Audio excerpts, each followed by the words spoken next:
Hey, everybody. Hope everybody is doing okay. And I hope you guys can see and hear me all right. I am not in the sewing room today. And I specifically did not want to be in the sewing room because I have been in there a lot. Okay, so I really need a break, a different change of atmosphere. So, got to do the self care. So I have been stuck in that embroidery room since like 5 o'clock this morning, nonstop with orders. And I'm grateful for it, but pretty exhausted. So I was looking forward to tonight, and I told myself, you know what? I don't want to be in the room while I talk with you guys about today's topic.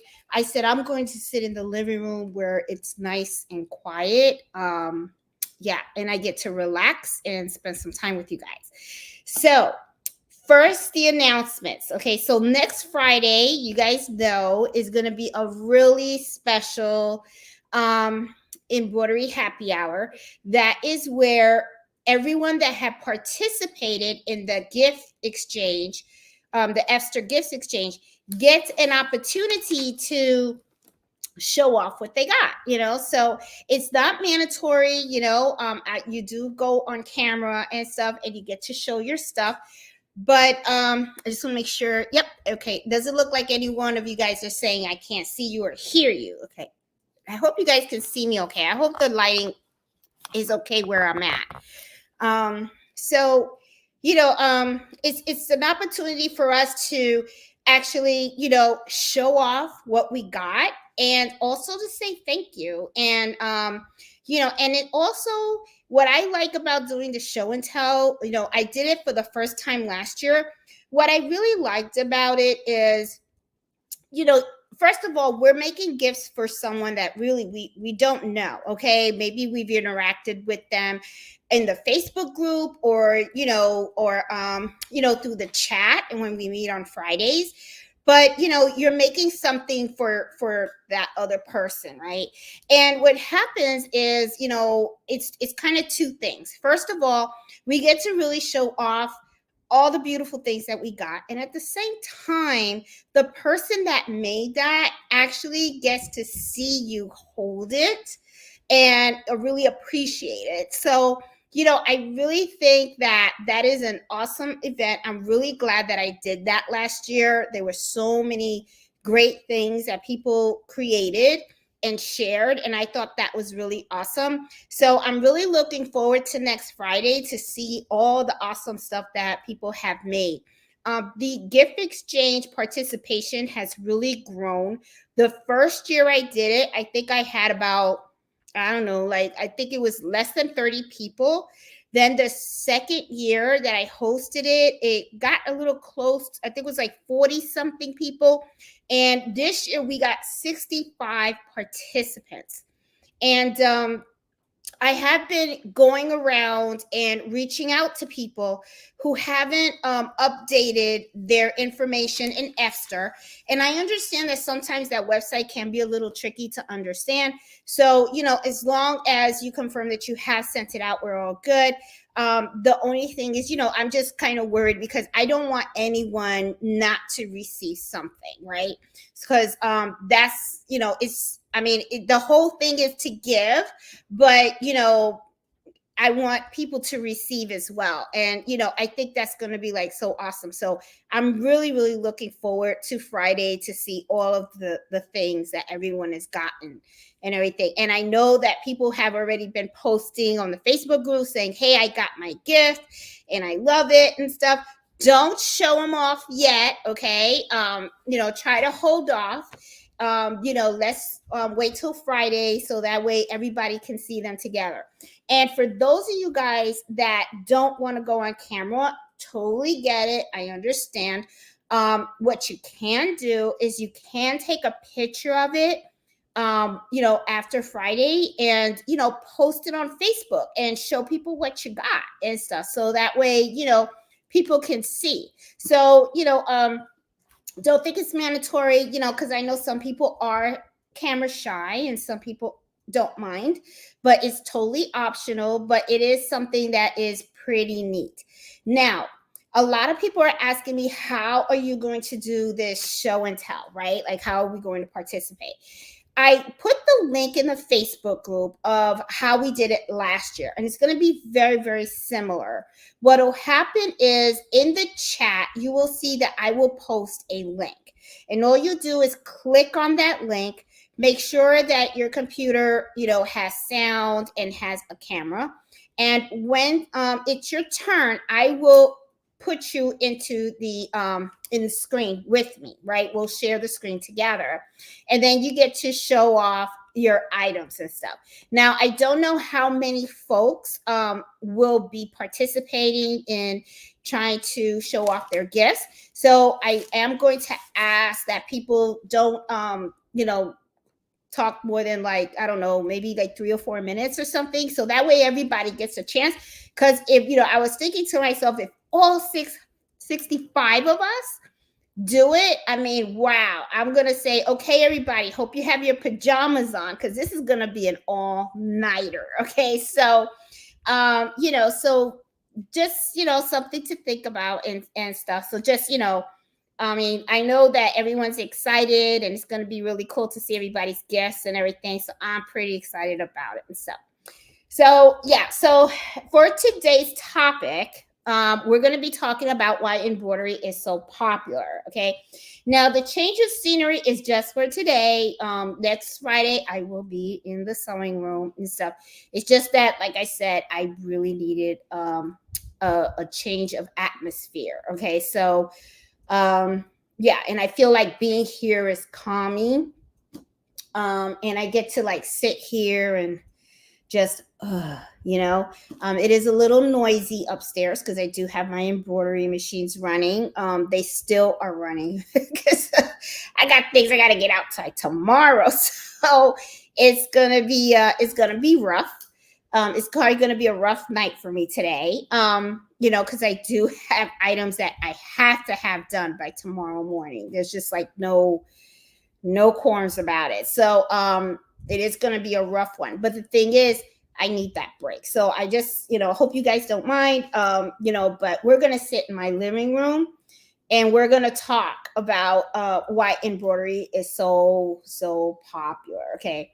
Now, this question came to my mind really because of this week. I took off work Thursday and Friday.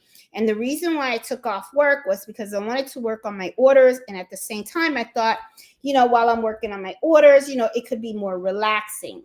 Well, I was kind of wrong about that. So because the thing is, the orders are really coming in. So it hasn't really been very relaxing. So yesterday I did take a break, and I went to the gym, and I swam a couple of laps and went to the steam room and everything. Yeah, so it is popular. Embroidery is very, very, very, very popular. Okay. And the reason that I was thinking about this question is because of the amount of local orders that I am getting. Okay. I'm getting my regular online orders, but the thing that really got me thinking about this question was really the local orders that have been coming in. There are a lot of people that are interested in getting items embroidered, and it is really, really, really popular stuff. And I started, and as people were ordering, they were picking it up. A couple of times I did ask them, I said, why did you pick embroidery over any other type of method, right? Because, there's a lot of different ways that we can decorate garments, right? We have the sublimation that's out there. You got the direct to fabric. Some people have vinyl. Some people use vinyl. There's just so many different ways that you can, decorate an item. And I actually asked a couple of customers why they chose embroidery to be the method. Embroidery to me, okay, and I could be wrong, but I kind of look at it as embroidery seems to be the most expensive method, I think, of all of them. Like sublimation is ink, direct to fabric ink. It is expensive because you do have to get the machines and everything like that. But the thing is that I just feel that if you go and you are asking for something to be embroidered, you are going to be paying a more of a hefty price than if you were to use another method, right? So I understand that, the reason why it's expensive is, first of all, it's very time consuming, right? Because you do have to take a graphic, you have to get it digitized. And the digitizing process in itself can be a lengthy process, okay? If you are really good at what you do, a lot of times what will happen is that you will test your designs when you get them from digitizers, okay? I know I do it all the time. And the reason why you want to do that is because people do make mistakes. Okay. Digitizers are human, just like you. And Mello, no. So, yeah, God. Okay. There goes my peacetime. Okay. So, no, Mel, no. So, he wants to go outside. And I know he doesn't have to do anything because he just wants to go outside so that he can come back inside and get a cookie. That's not going to happen. So, I already know the deal. So, it's like you get something digitized and then they digitize it. And then what ends up happening is you do have to test out the design. You have to be very, very particular about the details. No, you're going to drive me crazy. What is it? What? Come here. Come. Oh, all the training. That dog. Oh, God. Okay. You're making me lose my focus. Stop. All right. So the digitizing process, like I said, is very time consuming. Okay. First of all, you have to take the graphic. Then you have to make sure that you have a digitizer that you trust and that you can work with. They have to take the item. And then what they have to do is they have to, I'm going to pet them. They have to digitize it for you. Then next thing you know, you get it. You want to test stitch it.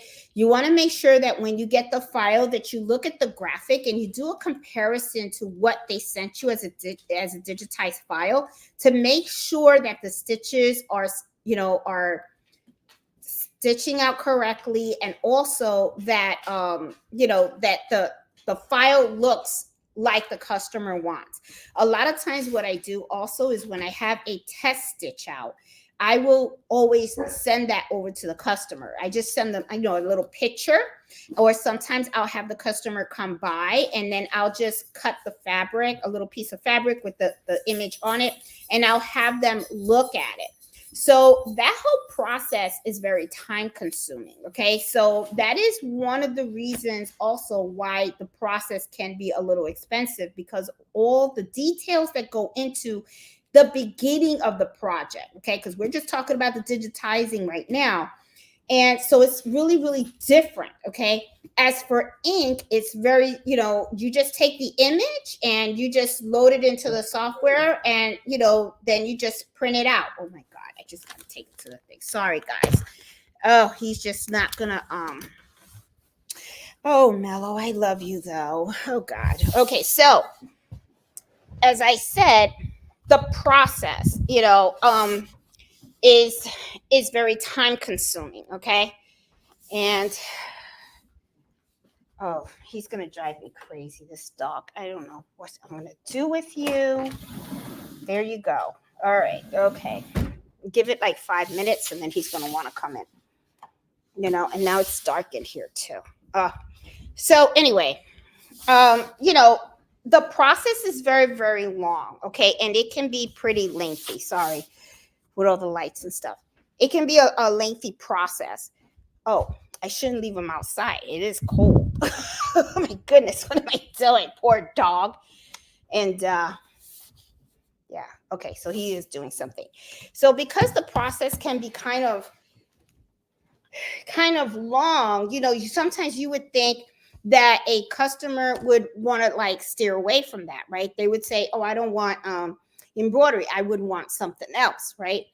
But a lot of times when I ask people, why did you pick embroidery over anything else? They told me about the longevity of the product.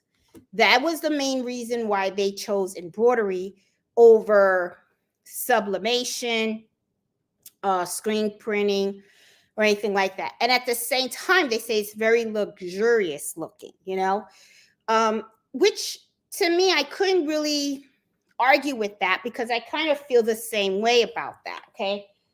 Oh, he's now looking out the fence. So I really kind of feel the same way. When you have embroidery lasts as long as the actual item. Okay. It's thread. It's so it's like if you embroider on a shirt or, the logos and stuff like that, those things last a very long time. Sometimes the embroidery can outlast the actual item itself. Okay. I have seen people actually like have a shirt that is so worn out, and they'll take scissors and they'll just cut out the logo where the embroidery is at. And they would go ahead and they would just throw out the shirt and they would keep the embroidery. And then, sometimes what they'll do is they'll put heat bond at the back of it and stuff. And then they'll just reapply that patch somewhere else. So, that I totally agree and understand embroidery is very long lasting. However, though, knowing all of this, okay, embroidery is also very expensive. Okay. It is, the price. Oh, he wants to come in now. The price of embroidery is much higher than if you were to look at him. Look at that pitiful thing. Oh my God. He's terrible. Look at that. All right. Okay. You want your treat? Now he wants his treat. So it's like you gotta give him his treat. Here you go. Where you going? Here. There you go. There. Okay. All right. Can you leave me alone now, please? Thank you. So I'm gonna go sit back in my chair now that he went outside. I don't think he did anything either. So now I'm all off track. Look what you did, Mello. Now I'm all off track. Oh my God. They could for my notebook. Okay, here we go. I got my notes.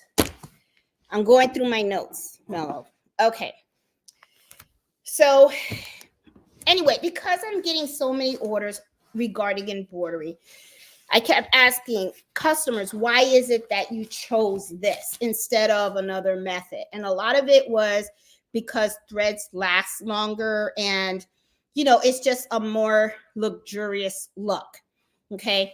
Now, embroidery is something that I was also thinking about as I was getting customer orders and everything.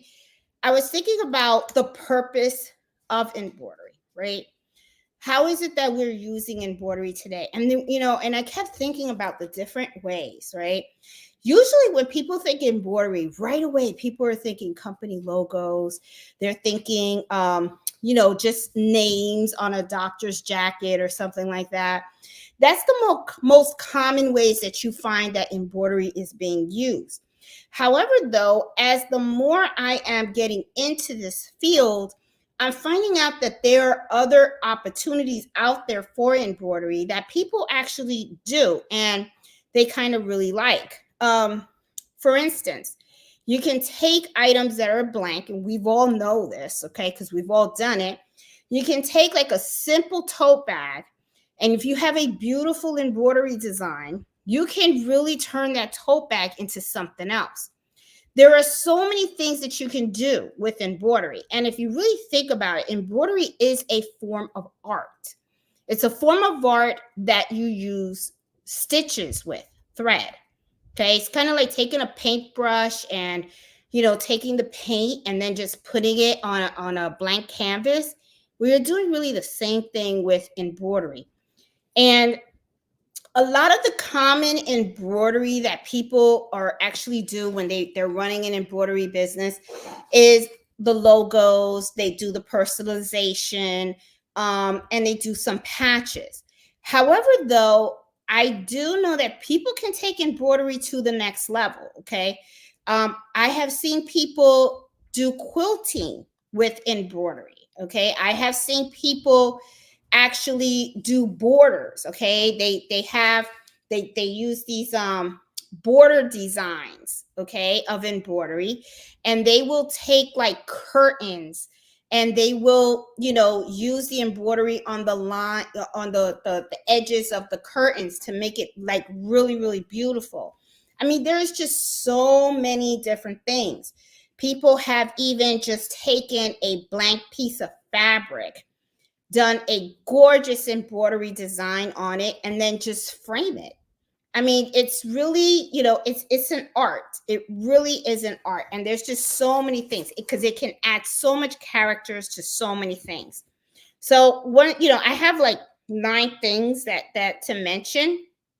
The first thing that I mentioned as to why embroidery is so popular. First of all, companies love it for their apparels, for their logos, because a lot of times it's like they like the longevity of the actual embroidery. Okay, so so you'll always see like companies, small businesses ask for embroidery on their aprons, on their polos, on their jackets.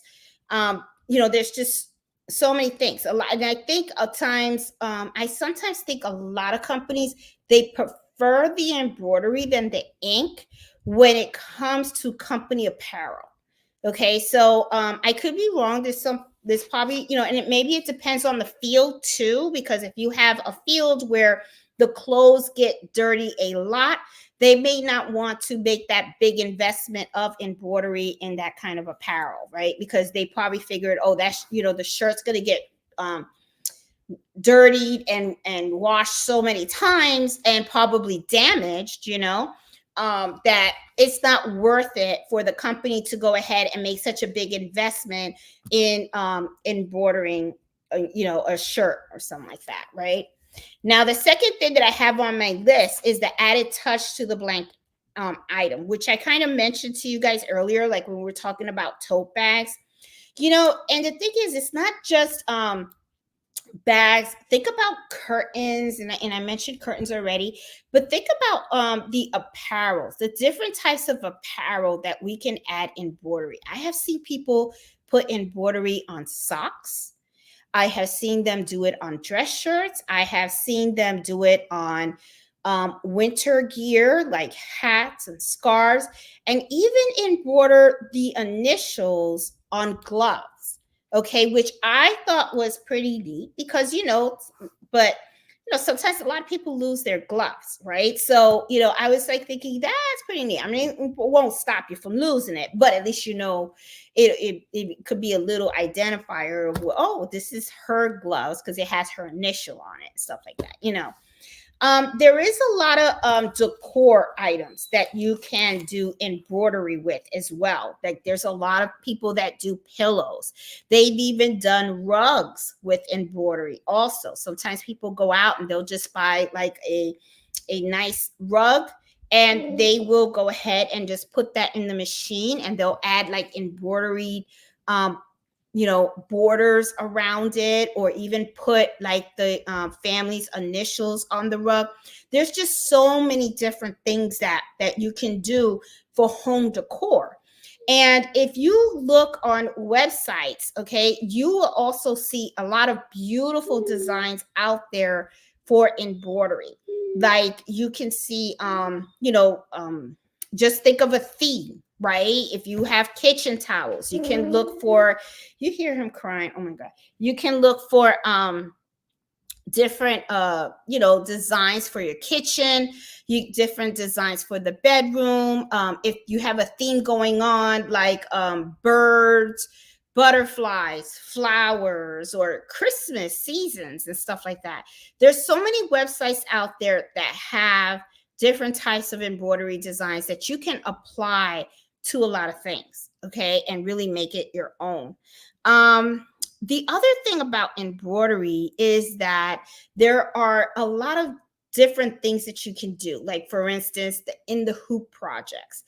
Those are, to me, I remember in the beginning when I first started to embroider, I was a little scared of them, okay? And then I kind of got pushed by Miss Banks, and she kept saying, do the in the hoop projects. It'll, and my sister pushed me a little bit on that as well. I will say I started getting a little bit more into the in the hoop projects, and I am really starting to enjoy them. One of the things that I really love about the in the hoop projects is that the measurements are always the same. Always the same. Mellow, stop. They're always the same. Okay. He wants attention. Do you want? Oh God, ugh, that dog. So it's like, as you know, once you got the sequence in how to make the item, you can just change out the fabric and everything. They're always going to come out the same size, and you don't really have to worry too much about errors and stuff like that, because all the stitching is done in the file. I have seen people do bags, um, you know, little bags, small bags, mug rugs, notebook covers, um, key fobs. There's just so many different things that you can find in the hoop project. One of the big ones too during these holiday seasons is, I believe, Designs by Juju is the one that has it, and I think others might have them as well. Is where they have designs where you can actually just do a Christmas tree, and they come out really, really gorgeous. Now, I believe those are a little time consuming though, because they're about like 20. I'm not sure, but I think it's like 20 little petals that you have to embroider. And then I think you got to sew them all together. But the ones that I have seen, beautiful pieces, beautiful, beautiful pieces. So, there's a lot of in the hoop designs that you can look at that are pretty cool. The other thing is applique designs. Applique designs are pretty popular, especially for children's wear, okay? Which a lot of times I think embroiderers appreciate, because applique designs, what it really is, you're embroidering borders, okay? And what you're doing is you're filling in the design mostly with fabric. Yes, Mel. So a lot of times when I look at some of these applique designs, one of the things that I think about is, oh, thank goodness it's an applique design, because I think about the time it would take for you to actually stitch out all the fill-ins, right? Because the fabric is really was acting as the fill-in for that design. A lot of the times what it is you have like 3 types of stitches around the applique. You got your placement stitch. You hear him? You got your placement stitch, you got your tack down stitch, and then you got the final stitch, which is usually a satin stitch, but some designs, instead of a satin stitch, they do a zigzag stitch, okay? So, it's pretty, neat to do the applique designs. Applique designs also, even though I see them mostly for children's wear, you can find some really nice applique designs for like kitchen, um, you know, um, and home decor and stuff like that. Now I will tell you this though. Sometimes when regarding home decor, there have been times when I am looking for a design in home decor, and then some designs are gorgeous, but then I also, when I look at the stitch count, I could tell that it is very time consuming. Okay. And that is another thing about embroidery and being so expensive, is the time that is involved in actually doing embroidery. A lot of times people, they wonder why it's so expensive. You're not going out anymore, Mello. Forget about it. No. So here he goes again. So Mello, no. Come here. Can you come here? Stay there. Okay. So anyway, embroidery can be like, he's really distracting me. That dog. Mello. All right. Okay. All right. Good boy. Sorry, guys. Oh, I lost my frame of thought. I'm tired. I am tired. Pretty tired. Oh, God. I need rest. So it is time consuming. Some of these designs, when I look at them, especially the really nice ones that I would like to do for home decor, sometimes I notice that the stitching is about like 30, 40,000, 50,000 stitches. That's a lot of stitches, okay? And when you stick that embroidery design in the machine, I think, and I see how long it's going to take to embroider, because sometimes it's like over an hour. Then I'm kind of like, wow, that's a long time. The other thing that I look into also is the color change. If there's a lot of color changes in there, usually the more color changes, the more detailed a design is. And sometimes, colors do make it pop, right? And it looks really nice. But I kind of, try to steer away from designs like that, unless it's something that I want to embroider for myself. Okay. Then I'll be like, okay, because it's for me. So I don't mind sitting at that machine for an hour and a half or 2 hours, right? Because it's something that I'm making for myself, or a gift that I really want to make for someone. And I really got to like that person too. No. So, so applique designs are really, really, really cool. Let's see. Then I did mention quilting. They are doing a lot of embroidery quilting now, and some of that stuff is really, really cute. And I also wanted to mention to you guys art embroidery. Okay, and I did kind of touch on that a little bit earlier, where people are just taking beautiful designs, they're embroidering it on fabric. He just took my shoe. Okay, stop, Mellow. All right, I guess I gotta buy new shoes. Okay. No, he wants me to chase him, and I'm not gonna chase him. It's just no. Now he puts it down. Okay, so art embroidery is really nice. Okay. And people actually look for that. So if you're thinking about selling art and stuff like that, that is something that you could probably do. Like, you could take fabric, you can do beautiful embroidery art on it, and if you frame it really, really nice, I bet you people probably pay a pretty penny for that.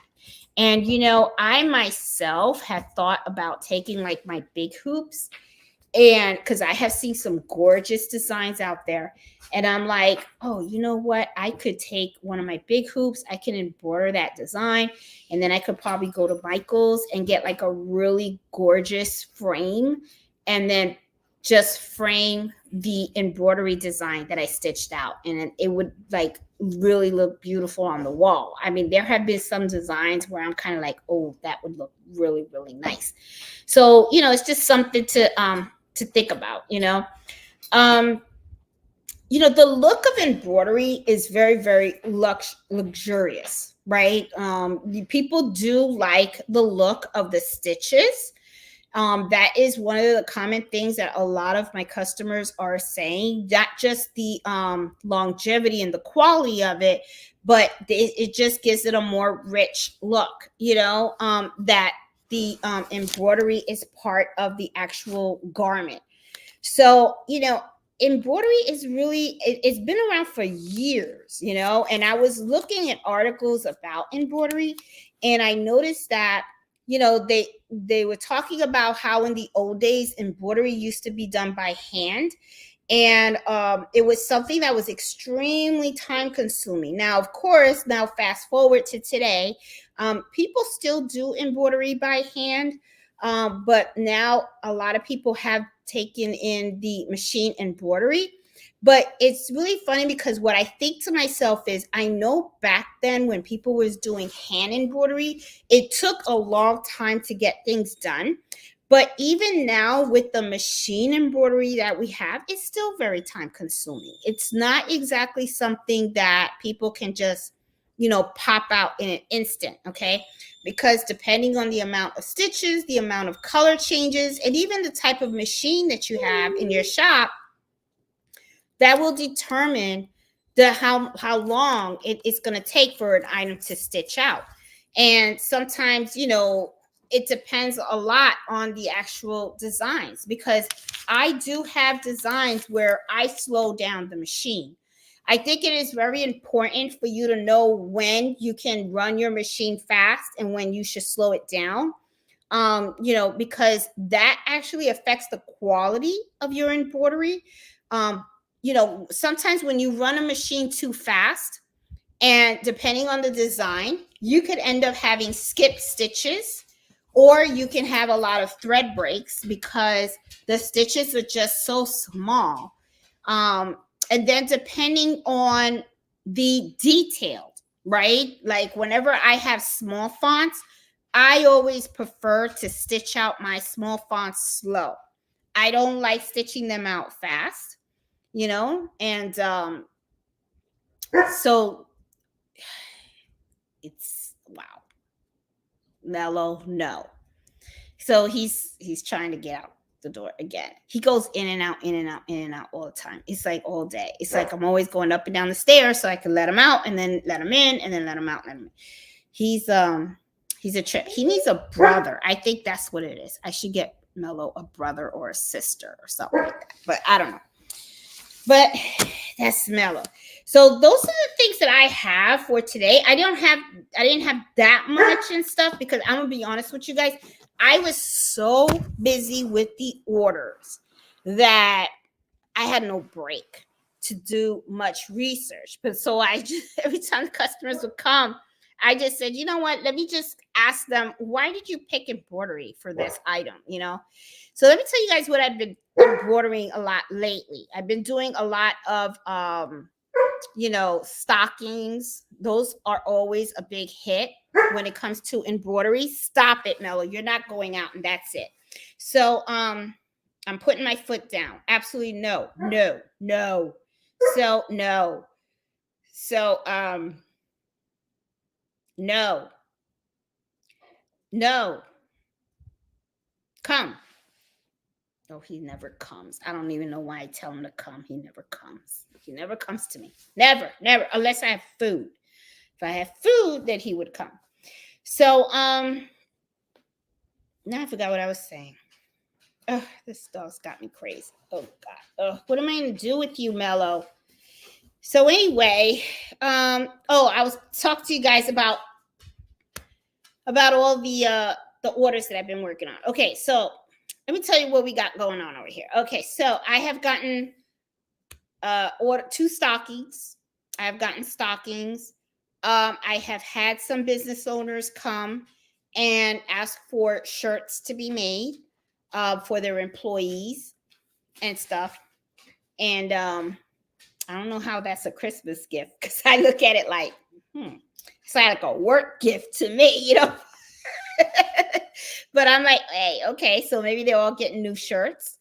I've made some tote bags for customers, and I think mostly though, even though it has their business logo on it, I'm starting to wonder if that is just something that they're giving to their clients. That's what I'm thinking. A lot of times I don't ask, they just ask me, hey, can you do an order for me? And then they tell me what their work, what they need me to work on and, how many, that kind of stuff and everything. So, I go, okay. And I really don't ask too much details about that and stuff. All I care about is what design do you need? I need to get it digitized. And then, you know what, Mel, stop. Enough.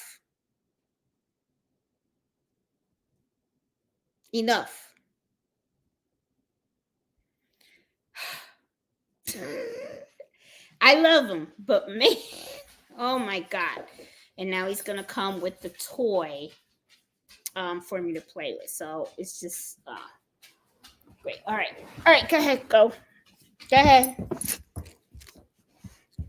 Yeah, I see you. I see you with your toy. I know. This is yours. Okay. You want everybody to see? This is Mellow's toy from BarkBox. Where's your Christmas stuff anyway? Oh. Okay. All right. Here you go. Hold on to your little. This was for Mellow does BarkBox. Every month he gets a BarkBox with his little cookies in it, and he gets a toy of the season. So this was, if I remember correctly, this was Halloween. Was this Halloween? I think it was. Oh, I'm sitting on your tail. Sorry. Why didn't you say something? Oh my God. Yeah, so I've been a lot of business logos. That's what I've been doing. A lot of that and stuff. Leave it. Oh, you're messing with your toy. Okay. So I think that's what it is. I think Mello wanted to be in front of the camera. And now he's pushing me out the. Okay. All right, Mello. Okay. All right. So this is a boy. So this is what happens when you have a huge golden doodle, and now you're right in front of me and nobody can see me, and it's all about you and the hair, right? It's all about the hair, Mello's hair. Yeah, okay. So yeah, I kind of feel bad for him too, because lately I have been doing nothing but embroidering. Here. What? Okay.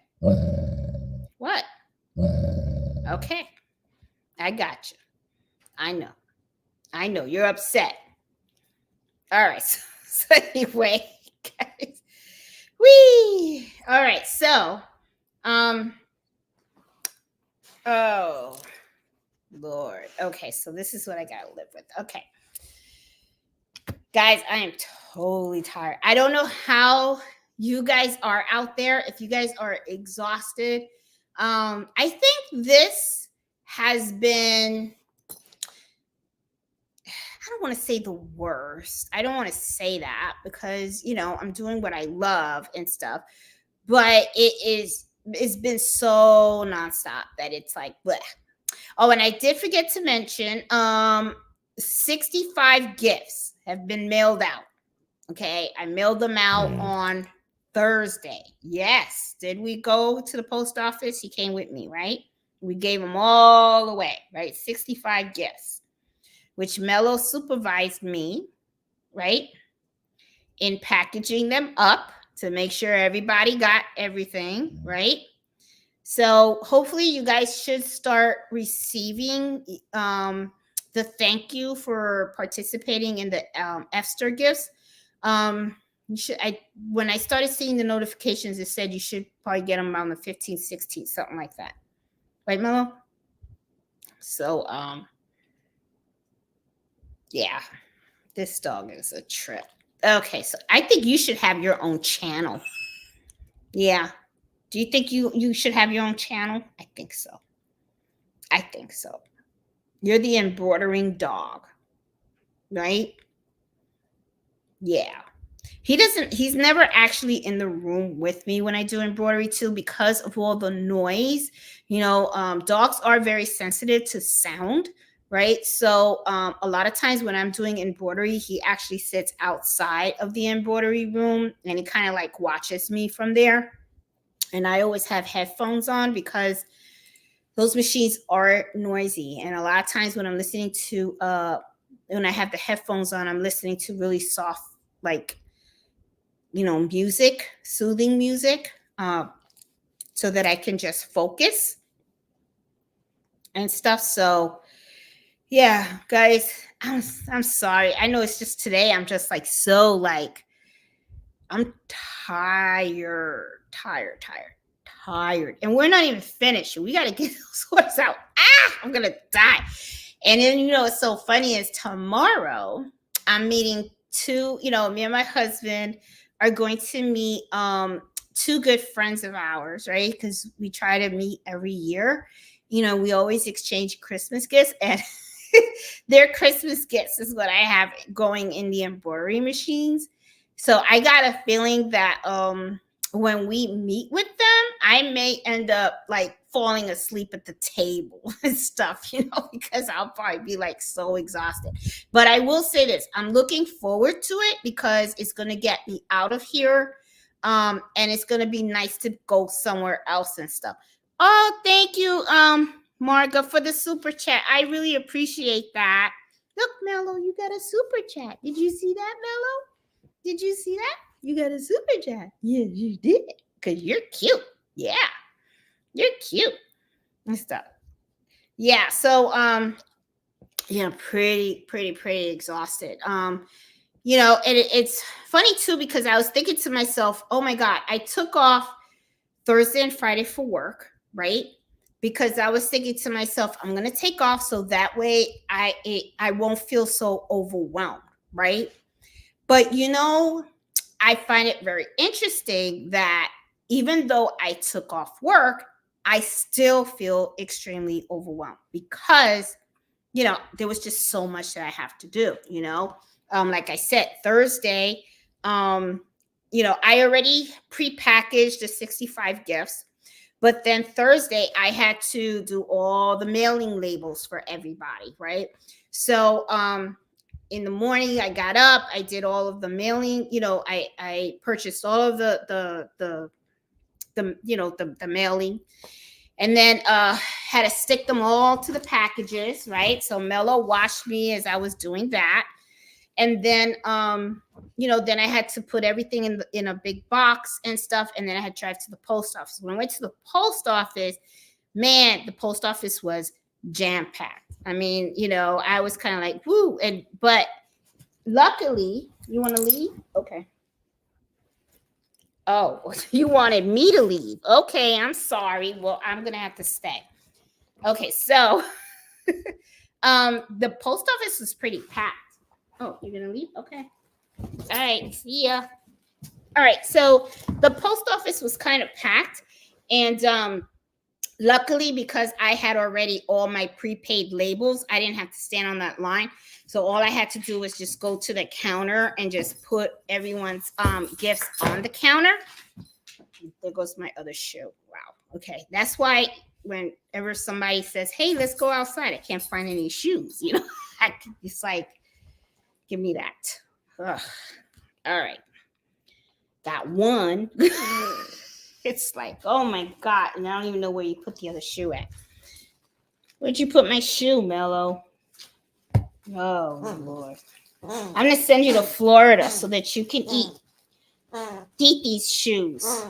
Nancy got lots of shoes for you. Nancy's probably like, lock the door. Can't have that dog in here. He drives everybody crazy. So anyway, yes, I see you with your little toy. So, see. Okay, everybody sees you with your toy. All right, okay. Everybody saw you have that. Yeah, so that was Thursday. 65 in the post office. Then I had to do the orders, the online orders, and from the online orders, I ended up getting local orders. This is the other thing too. I'm gonna have to start doing this, okay? A lot of times what happens is when people locally ask for something, I don't say no, and I'm gonna have to start saying no. Now, I will say no if they're trying to hustle me in some kind of way, okay? Like what I mean is, if somebody comes out and says, hey, Jeanette, I want this type of embroidery, I look at it, and as you guys know, I always say I give a fair price, okay? I'm not looking to rob people, I'm not, I got you, right? I understand embroidery can be very expensive, but at the same time, I look at it like I'm not going to do it for free either, okay? So whenever like somebody ever, and it's only happened like twice, where somebody has ever come out and try to challenge my price, I'll just come out and say, it ain't going to work, and that's it. And I'll just say no right off the bat. And I had one person, I don't know if she was being nasty or I don't know what it was, but I had said the price, right? And, it was like 100. She wanted me to do 100 sweatshirts, which is fine. I could do I can embroider 100 sweatshirts, not a big deal, right? And then I saw the logo, right? So I told her, I said, I have to digitize the logo. No, Mello, I'm going to have to digitize the logo. And then I kept, and I saw how long it would take to embroider the logo. And I was kind of like, all right, I could do the 100 shirts and I could probably get them done in probably 3 or 4 days, right? And I quoted her the price, and then she was like, oh, I could get it done half price. So right there, I was like, you need to go wherever that gave you that price, because you're just not going to get that price here. Okay.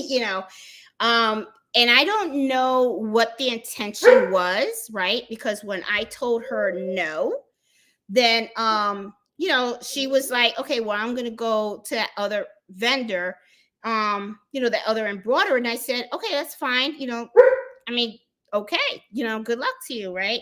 Well, a couple of weeks later, she came back, and then she said, he wasn't able to get it to me at the time frame that I wanted. And then she tried to say, well, instead she tried to say, can you do it for like $300 less? And I just, right there, when she kind of approached me like that, I just said, you know what? I just don't have the schedule for it anymore. I already have more orders, and I just can't help you. And then that was the end of that, right? Because I was, because I kind of looked at it like, I don't know if it was honest, if she was being honest or what, but this was really the bottom line for me. I knew how much I was willing to do it for, but I was not going to negotiate no price. Okay. So that I know I have no problem with. I have absolutely no problem telling people this isn't going to happen. Not for me. Okay. Or you're not going to get that from me. So, but I do know that I do have a problem sometimes with saying no when somebody says, hey, I have like a small project, because you got to be careful with small projects. Small projects can be kind of like they creep up on you, right? Sometimes somebody will come out and say, hey, can you do one stocking? Even though I did one stocking today, but it wasn't really a big deal because I did have the time. I had the time. But what happens is sometimes you take so many small projects that all those little small projects end up taking your whole day. Okay, so it's kind of like, I just like screwed myself, right? Because I didn't say no. I could have came out and said, no, I don't have the time. But I said, oh, okay, it's just one, go ahead. Oh, it's just two, go ahead. Oh, you only need 5, okay. But then, that all creeps up, because this is the thing that I kind of learned the hard way. And I'm sure this with you guys, and I'm sure you guys already know it. Every project has a process, right? So it's like every project that you get, whether it's 1, 5, 20, or 100, they all follow the same process. You still have to come up with the embroidery design. That takes time. You still have to set up your machine with the colors and all that kind of stuff and everything. You still have to test stitch it, so the process is really like kind of the same, right?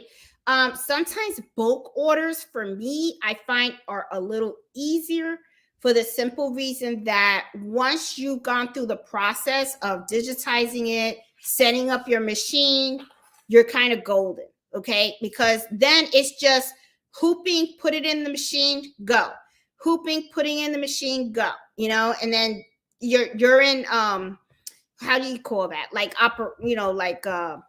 what is that? Assembly mode, right? You're in like a factory assembly mode, all right? But when you have little projects, sometimes those little projects, I'm starting to believe that those little projects can cost you more than the big ones. And the reason is because the setup time is the same for something that is done pretty quickly, right?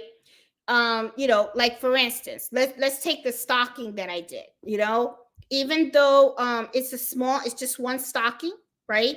So all I have to do is just whatever letter, I got to make sure I print out the template. I always like to do that. I'm starting to really get into the habit of doing that. Whenever I'm going to embroider something, I like to print out the template design, and then I like to cut it out, and then I like to place it on the actual garment, okay? Because that way I know for sure that the design is going to embroider exactly where I need it. So that is something that I actually like doing, okay? You don't have to do it, but it's something that I kind of like really like to do when I'm doing embroidery. So you still have to, you have to create the design. You still have to print it out.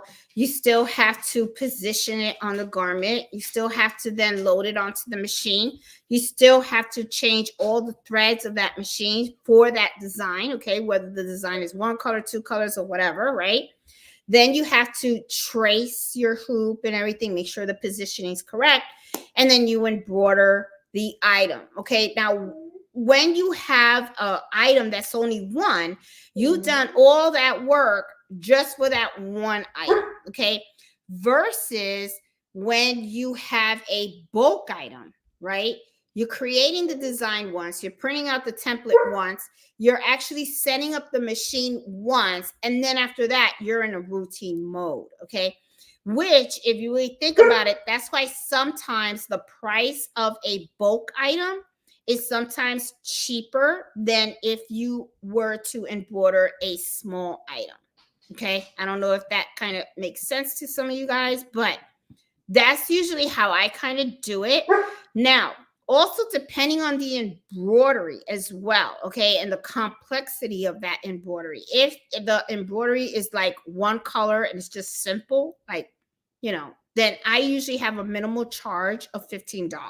Okay, that's the minimal. But we're talking about super simple embroidery. Okay, I'm not talking about color changes. I'm not talking about something that is big, something that had to get digitized, something that has about like 30,000. No. There is just no way. I'm not doing that for no $15. It just ain't gonna happen. Okay, you're gonna have to find somebody else for that. Okay, because this chick ain't gonna do it. Okay, but I am talking about very simple stuff like one letter. That's maybe 1 inch, maybe 2 inches. The stitch count isn't even past, I don't know, I'll probably like, ain't even like 9,000 stitches and stuff like that. I'm talking about super, super simple designs. Okay. Those I don't mind doing. I'll, you know, when I see something that's like really small, simple, I'm just like, okay, $15 is fine, because I know I can do it really, really quick. Okay. And then to me, I look at it as $15 covers the stabilizer. And I'm talking about me not going out and digitizing. And I'm also talking about not buying designs. Okay. I'm using in stock. Okay. I'm using the fonts that I have in stock, or I'm using, you know, well, we go to designs, we're going more than $15. That's for sure.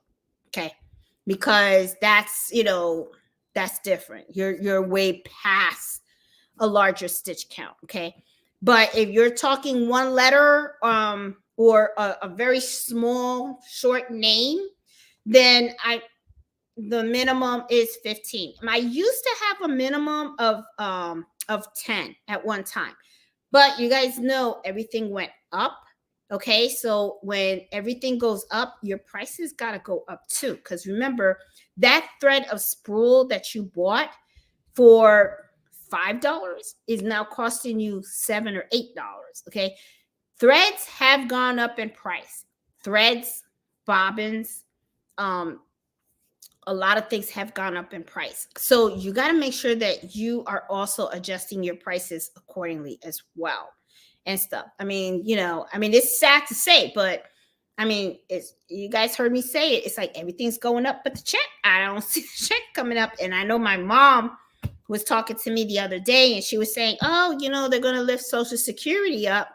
Social Security is going to go up, but then Medicare, I think it's Medicare or Medicaid, I get those two mixed up, that's going up. So I just told my mom, oh, so they're just giving you the extra money so they could take it back in another way. That's all it is. Think about it. It's like, we're going to give you more money so you can give it back to us.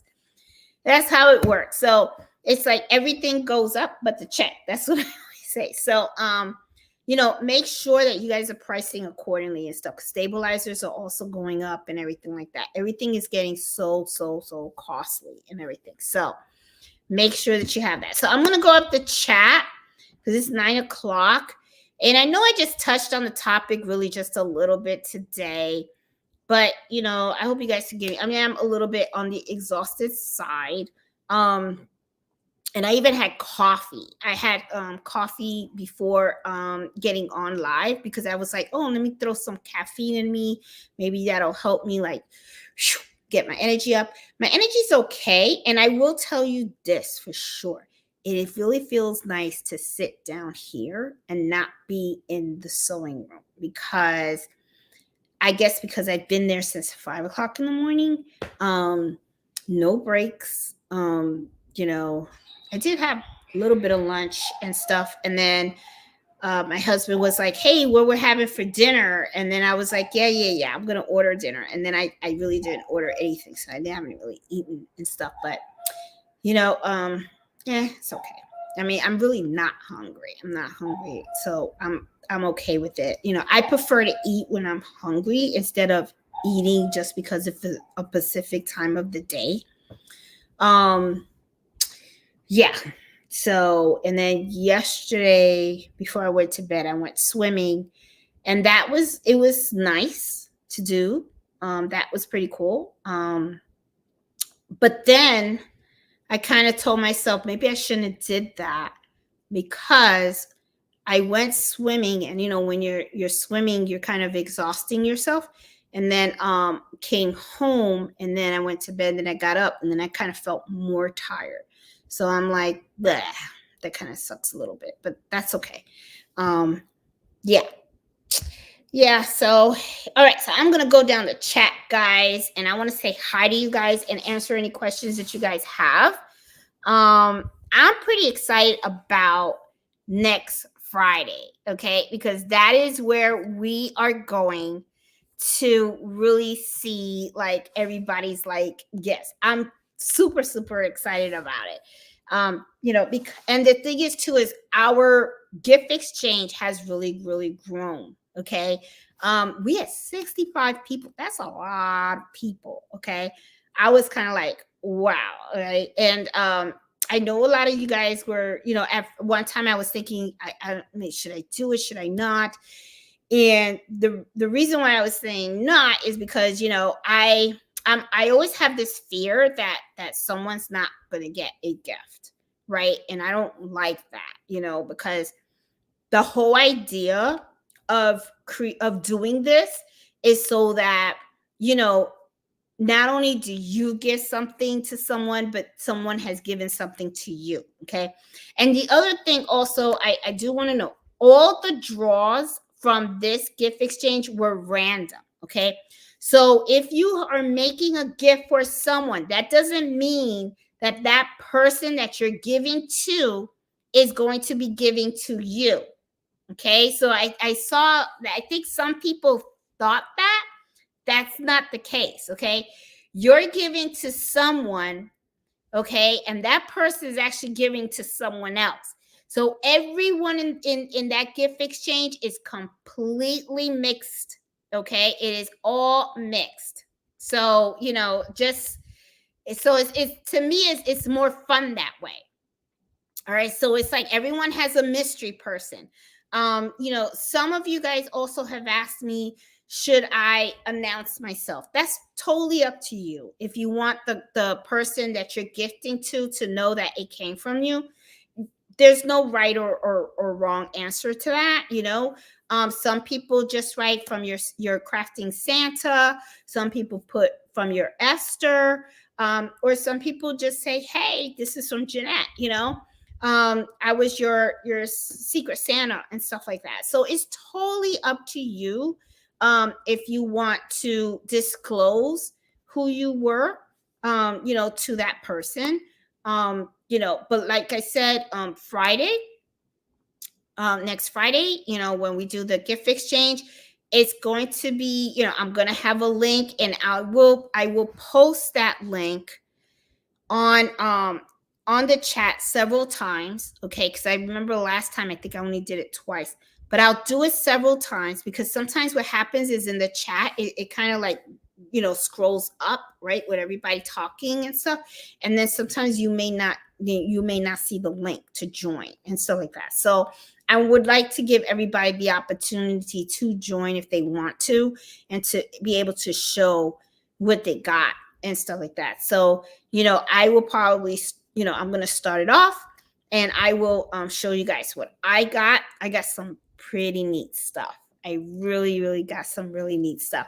And I want to share with you guys what I got. And then I will open it up for you guys to like come on one by one and share your stuff. So it's gonna be cool. I want to make sure I'm gonna have my coffee because I don't know how long we're gonna be, because I'm pretty excited, and I would love to see all 65 gifts.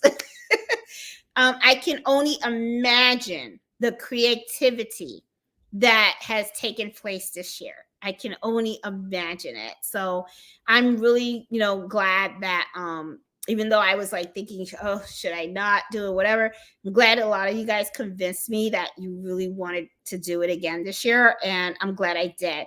And I think what I'm going to do moving forward is I'm just going to do it annually. Okay, so for you guys that may have missed the opportunity to join, just so that you guys know, this is something that I'm doing every year, okay, for the holidays.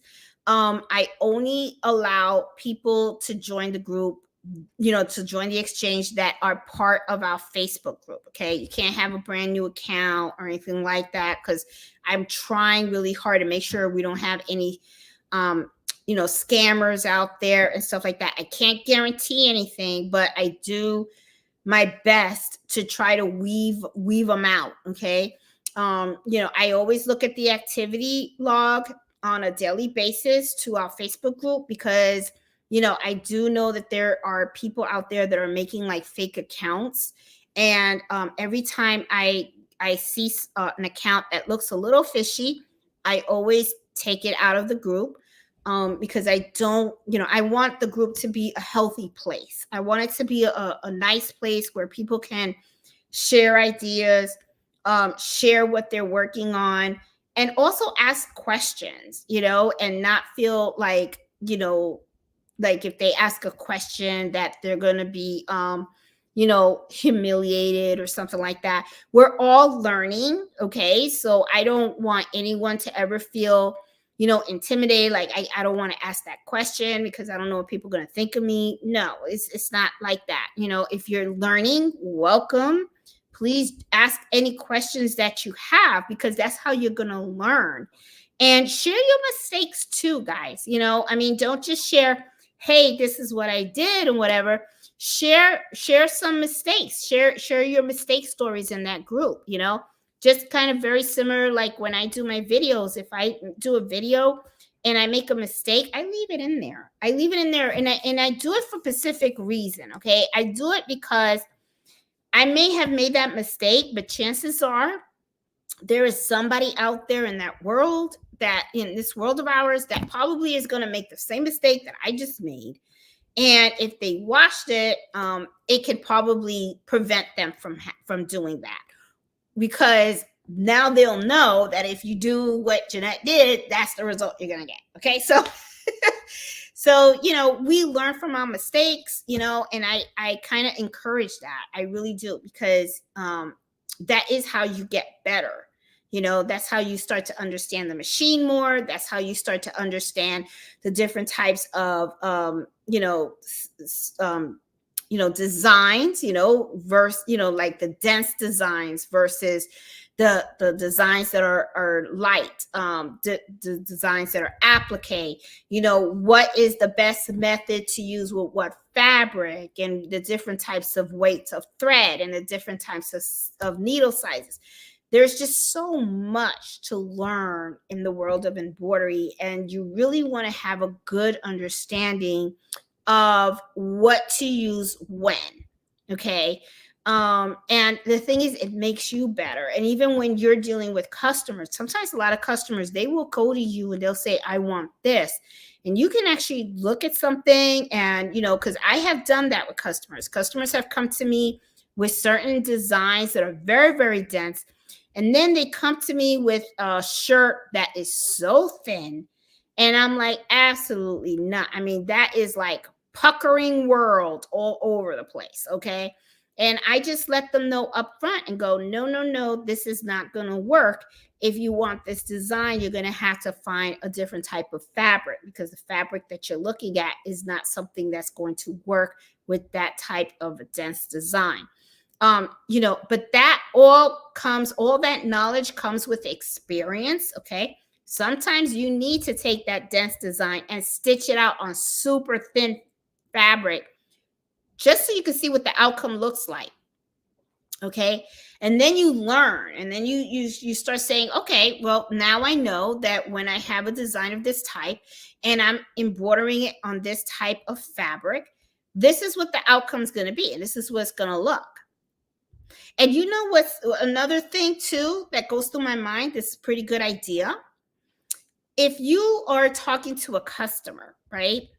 And let's say a customer comes to you with a very dense design, and they want it to be embroidered on a particular fabric that you know is just not going to work, right? Do a test stitch on it.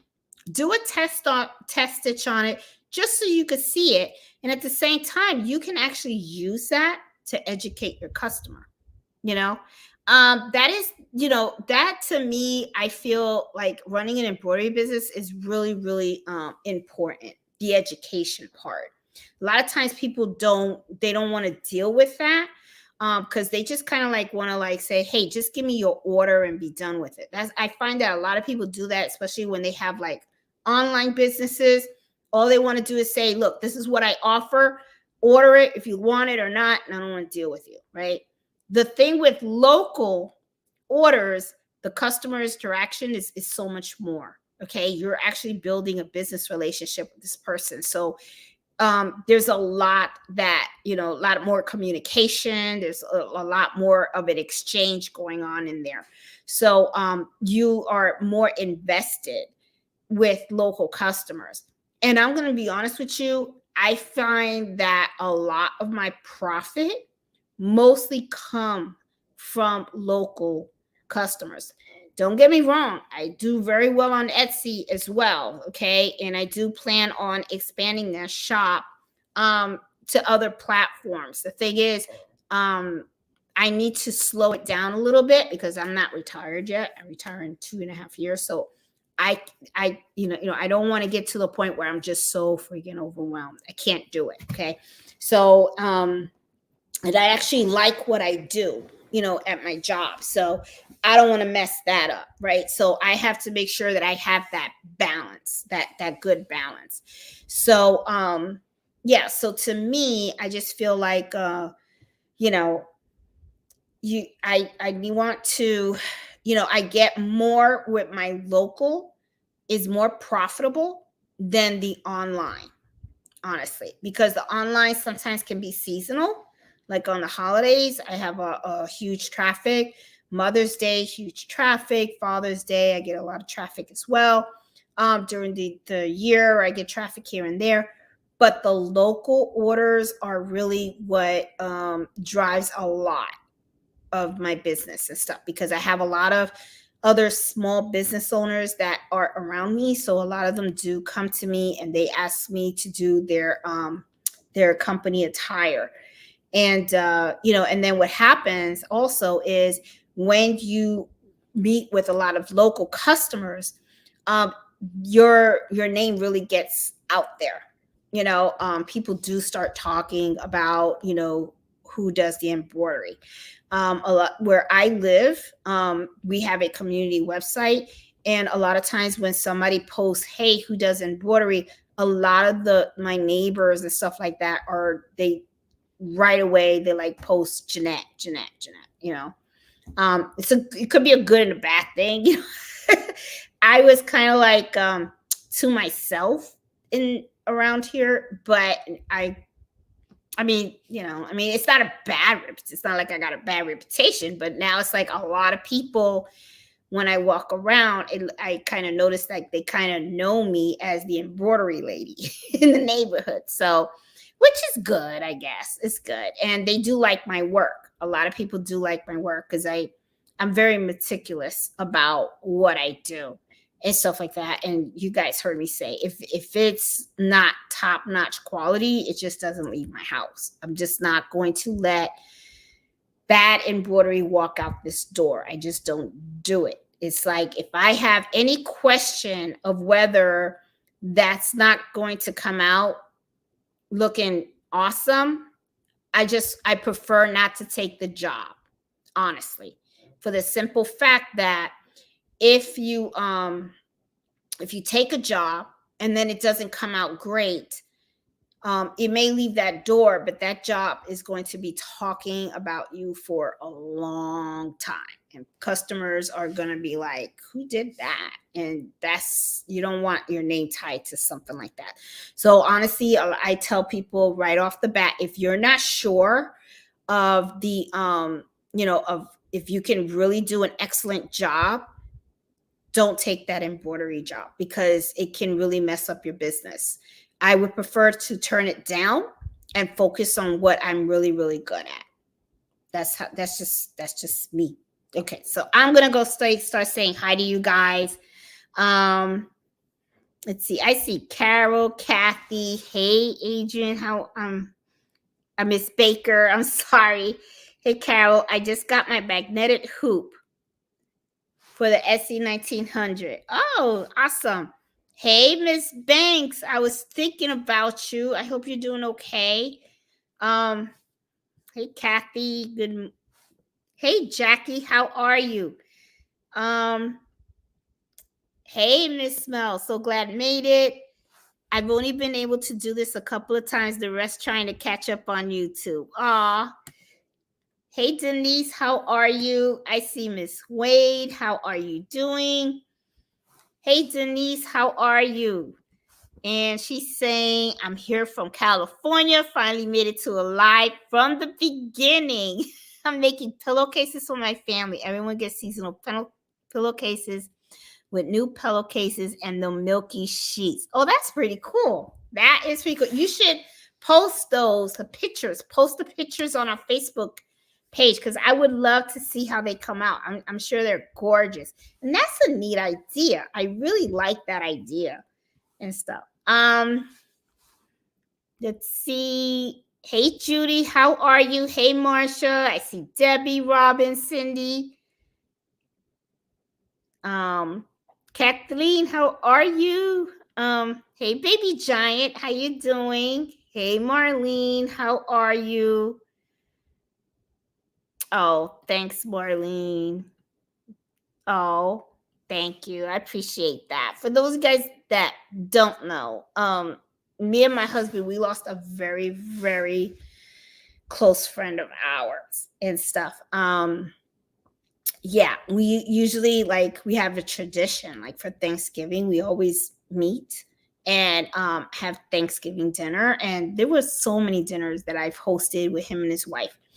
And it's really sad, because right before Thanksgiving, he suffered a stroke while he was driving, and he got into a car accident, and he was in ICU. And we thought, I even though I was staying in contact with the wife, I was like, hey, how's he doing? And she was like, he's hanging in there, and he's young. So I was like, he's gonna be fine. You know how you never think the worst, right? So we're like, he's gonna be fine. Me and Fred were like, oh, he's gonna be fine. So I was like, I'll just wait for him to get home from the hospital, and then we'll go visit, play Scrabble or something, right? And unfortunately, he passed. So that really bothered me and Fred, because he was so close. He was a very, very good friend. Very, very good friend. Yeah, so he's gonna be so missed. Yeah, so it sucks. It really sucks. It's life, you never know. So that's why, to me, I'm like, okay, it was an eye awakener for me and my husband as well too, because we were like, okay, we really have to enjoy life, because you don't know, right? And you only have one life, and you want to make the best of it. So so if anything, it really made him, not that he needed that push, but he was relooking all his retirement papers and all that kind of stuff because the system only allows you to put your retirement application in 1 year before you're going to retire. So he's planning on retiring January 25th of 2025. So he's looking forward to next month on January 26th. He said he's going to hit that submit button and send in his application. So he's crazy. So, but I don't blame, because knowing me, I'm going to be doing the same thing when it's my turn. So, but thank you, Marlene. Yeah, we miss him a lot. He was a really very good friend. Hey, Needlepoint, how are you? Hey, Leanne. Hey, Robin, how you doing? Hey, Veronica, how are you? Hey, Carol, I see Jay. Hey, Jenny, how are you? Jenny, I think your name was on my list. Were you? Yeah, I think I tried to message you. Did I? Yes, Jenny, I did. I tried to send you a message. I hope you got my message and stuff. Yeah. Yeah. Got you, Linda, and Jane. Yeah. And so I'm going to try to message you, okay, Jenny? Hey, Embroidery G, how are you? Hey, Needlepoint. Hey, Carol. Hey, Charlene, how you doing? I see Doris, Jenny. Hey, Trisha. If you guys have questions too, put them in the chat so that way I can help you guys out and stuff. Hey, Deidre. Hey, Rana, how you doing? Jenny, I know everybody's probably excited about next Friday. I know I am I'm psyched. I can't wait for next Friday. Hey, J-Lo, how you doing? Hey, Carol. Hey, Miss Max. Hey, Ruth, how you doing? Oh, Ruth, you're in Maryland. You're not that far from me. And stuff. Hey, Judy, how you doing? See Peggy, Sassy. Hey, there goes my sister Nancy. How you doing? Let's see. Hey, Eartha. Let's see. And I got Miss Max here all day since, oh my God. Okay, so all the Carhartt jackets. Yes, those are, yes. I don't know if you guys saw the post in Facebook. Miss Max is working on Carhartt jackets. Those are tough. They are very, very tough. Expensive jackets too, by the way. They are pretty pricey. I did embroider for a construction company some of those jackets. They are heavy, but a lot. Those jackets are the ones that a lot of construction workers, people that work outside, wear. Those things are so heavy and stuff. But you can do it, Miss Max. You can do it. But trust me, I know I had to embroider.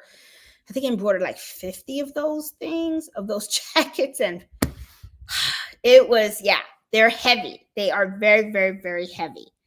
But keep going. Don't quit. Hey, Christian, how you doing? I mean, Christine.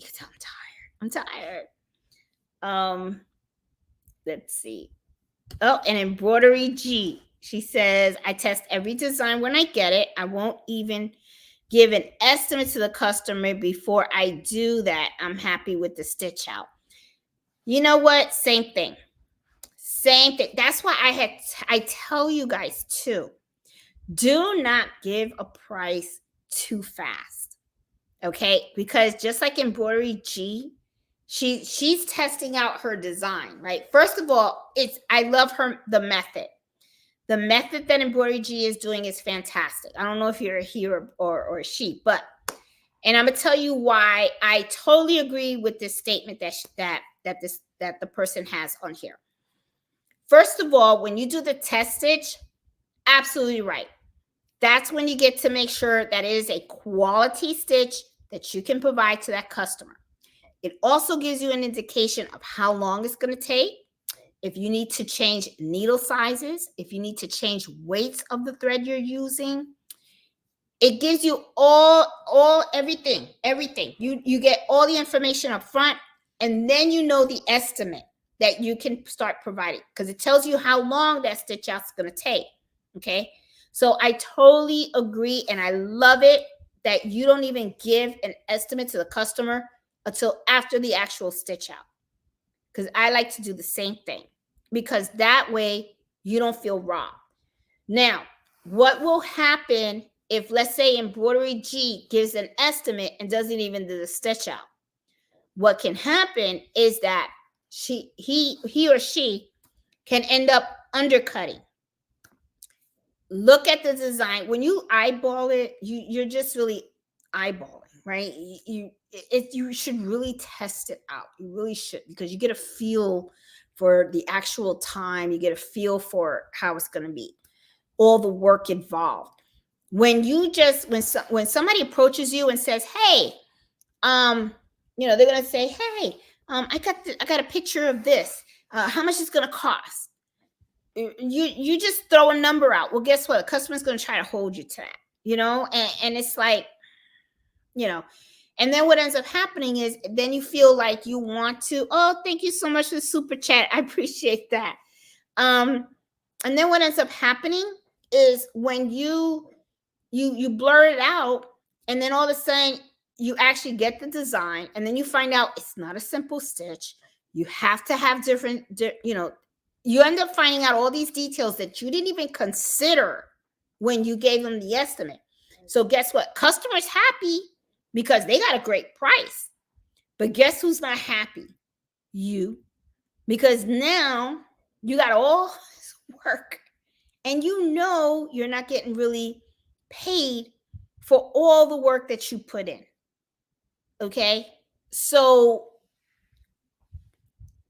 I'm telling you, I need I want to highlight your statement again. I'm sorry, because I am a true believer of what Embroidery G has stated right here.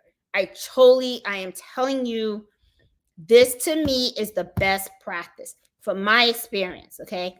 It may be somebody who has been doing this for 30, 40 years can eyeball it and spit out. I prefer not to. I prefer to put in the work for the stitch out. I have even I think there was a statement in Facebook. Somebody had wrote, I think that's a waste of thread. And I got that. And I understand why you would think that. I understand why the person would think that, because they're probably thinking, oh, that's a lot of thread. And it's true. It is a lot of thread. You're talking about the use of stabilizer and all that kind of stuff. But this is the thing. Look at it from the other side. If you don't test stitch, okay, and you take that design and you put it on a product and it doesn't stitch right, okay, because you're not, you didn't do your homework, okay, you could end up screwing yourself. And if you just took that order and then you take a customer's product and then you start embroidering and it comes out looking all messy, not only did you just mess up that order, but your reputation could be out the window too. Do you know what I'm saying? Because now you got to tell that customer that you ruined their blanks, or, if you didn't stitch it out and you just go, well, that's how it looks, I'm just going to leave it like that, instead of taking the time to test stitch it. And then what happens is, because let me tell you, it has been times when I have asked for something to be digitized, and it's not that I have a bad digitizer, I have good digitizers, but like I said, they're people just like you, okay? They make mistakes too. So when I test stitch it, sometimes I will go back and go, doesn't look the same. Or I'll say, you know what? You did it the same, but let's make a little bit of modification to that design, because I feel that it'll stitch out better if we did this. Okay? Because the thing is, at the end of the day, it's about you providing an excellent product. You have to provide an excellent product to your customer, okay? Because I always keep telling people that talks about you for years, okay? Not just for the moment, for years. Every time that customer puts that shirt on or uses that tote bag or whatever it is, the jacket, whatever it is, the hoodie, the whatever you did, that represents you all the time.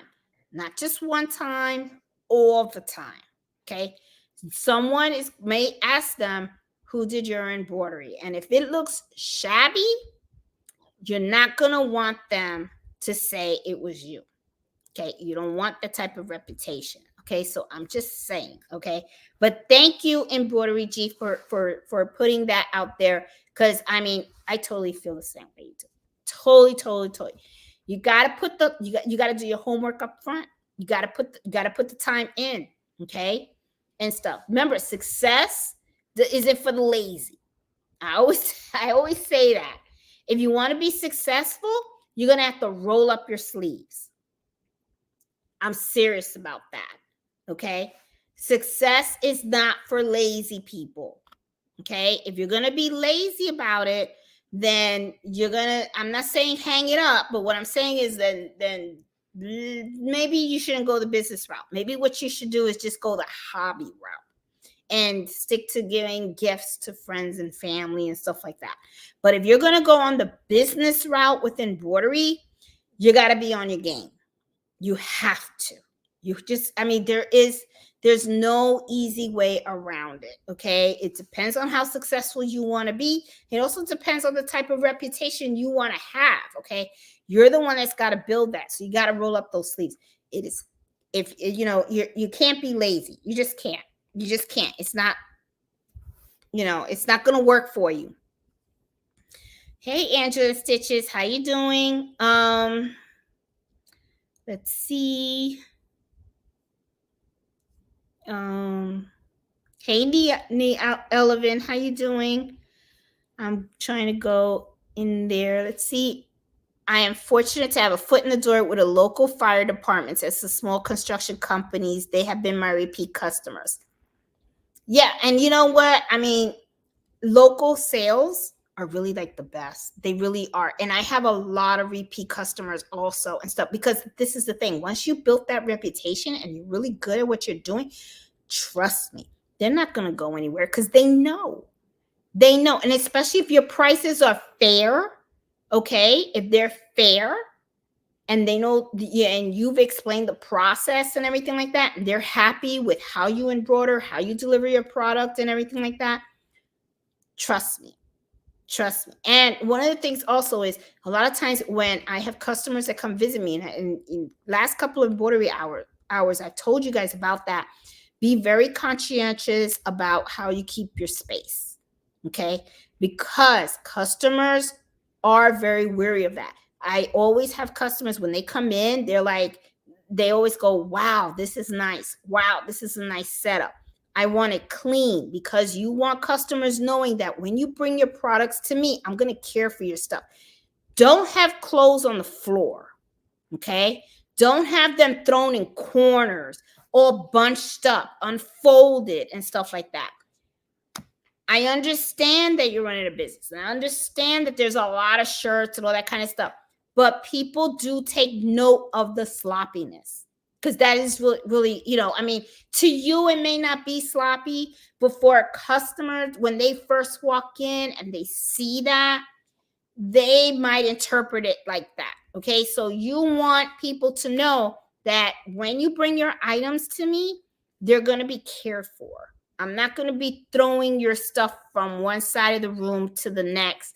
They're going to be nicely folded. And when people come locally to pick up your items, make sure that you're packaging them as well, okay? I always put them in plastic bags. I always fold them nicely and stuff like that. You want your customers, customers will come to you and they'll come with like bags, and sometimes they come with them over the shoulder and stuff like that.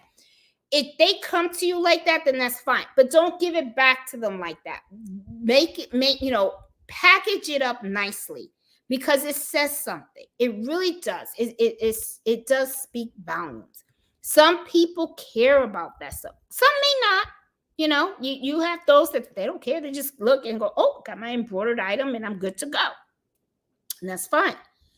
But some people are very particular, okay? And they don't want that. So be conscious, it's just something to think about. You know what I'm saying?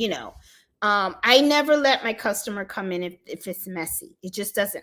I don't do that. I always set up the appointments with my customer. I know when they're arriving. I always make sure that the sewing room is spotless because they do have to go up there. They have to go up there because they got to pick threads, and I have to sit down with them to gather the requirements for their orders and all that kind of stuff. So, you know, it's just something that that I always think about and stuff like that. Hey, Jenny. You're correct. There is so much you can do with machine embroidery. I enjoy the in the hoop. Yeah, I have really started to like the in the hoop embroidery as well. I really, really do. Um, let's see. Hey, crafty Puerto Rican, how you doing? Let me see.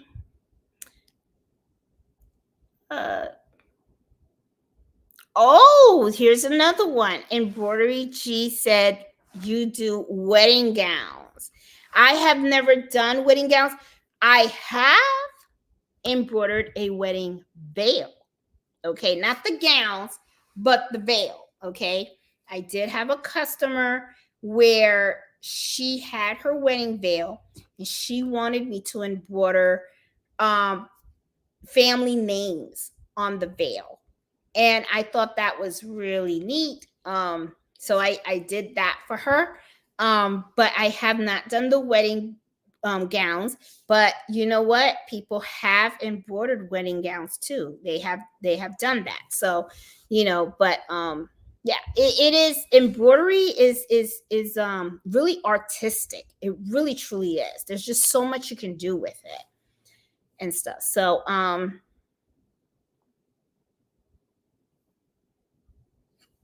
let's see.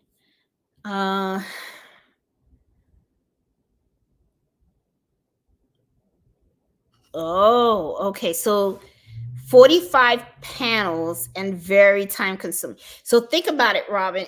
And I know she's talking about the tree skirt. Okay. I thought it was 20. So it's 45. Okay.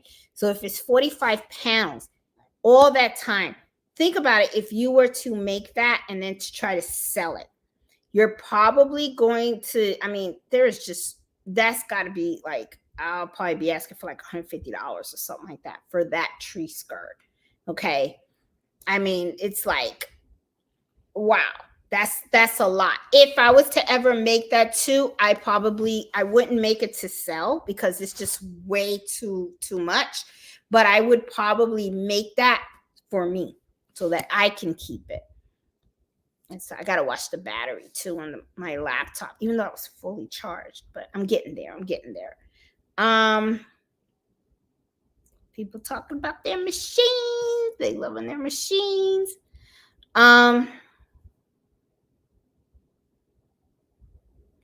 Yeah, Ruth brought up a good point. The only thing with the SC1900 is doing a multi-thread change is very time consuming. It is, but that's not just with the Brother SC1900. Any single needle machine, you're gonna have to do the color change. That is true. That's the only thing about the single needles, is the color change. All right.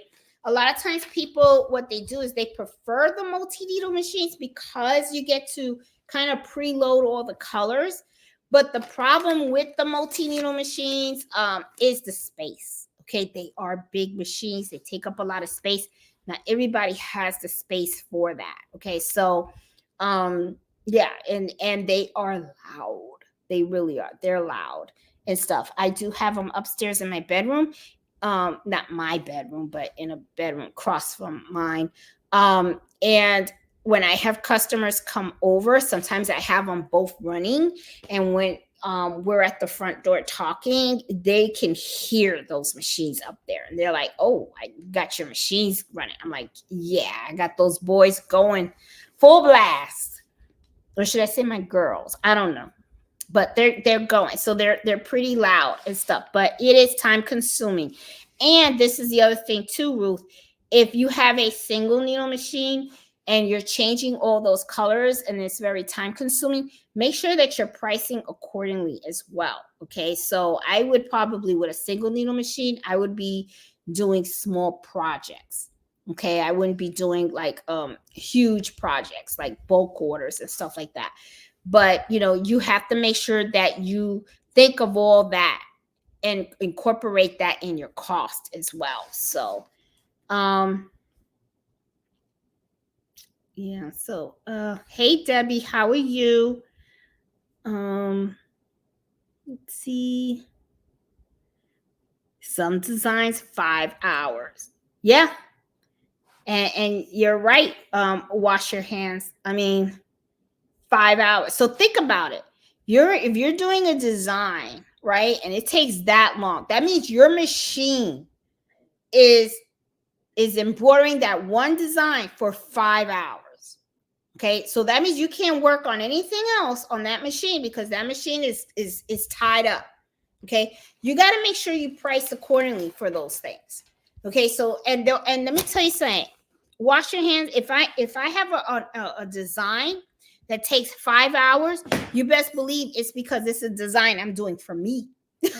Because I don't think nobody's gonna want to pay me for what I'm gonna charge for that. It's like they'll probably be like, and she says, I slow down the machine. Yeah, you have to. You can't, and that's one of the mistakes that I find that new people that are just new into embroidery do. They put the machine top speed, they put the design in there, and then they just go. And then they walk away too. And then they walk away, and then they comes back, and then they look at their design and it's embroidered, but the quality of the stitch is not right. Okay. It's not really, it's not good because you have some stitches that just skipped, or, it just, sometimes you have to slow it down. You have to slow it down because you don't just want the thread to stitch correctly. You want it to rest correctly as well. You know what I mean? You want it to, like, because you're stitching, right? And this is how I look at it. Okay. This is the needle, right? And it's going up and down and it's going back and forward. If you're going like this all the time, you're putting a lot of strain on that thread.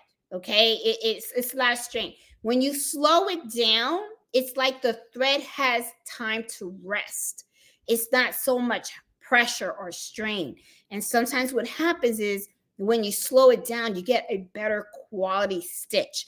Now, am I saying that you got to run your machine at 500 stitches per minute all the time? No, because as you start to learn embroidery and you become good at it, you're going to know the parts of the design that you could go full blast and it's fine. And then you're also going to know portions of that design where you should slow down your machine. Okay. And if you have a multi-needle machine, you can actually anchor your needles, certain needles where that needle, when it's time for that color to stitch, you can slow it down. And I don't think I have a video on how to do that. I'm actually going to do a video on that to show you guys how you can program the machine to do that. Okay. Because I do sometimes have designs where portions of it I can stitch quickly. And then there's other portions inside that design that is so detailed and uses the 60 weight thread with a 65 needle. So I have to slow it down for that portion of the machine. So I set up the machine so it does that automatically. So I don't have to stand there and, stop the machine and change the speed button and say, okay, instead of going 1,000 stitches per minute, now I want you to only just stitch 600 stitches per minute or 700 stitches per minute. You can set up your machine to do that automatically on a multi-needle machine. For the single needle machine, you can slow down the machine too, but you would want to go to your settings to slow down the machine when you get to that actual color. So you know what? That's a good video for me to show you guys how to do this on the single and on a multi. I'm going to put speed video on a multi needle and on a single needle, so that way you guys can do this and stuff, because a lot of times people don't, they don't know, or they didn't think of it, you know what I'm saying.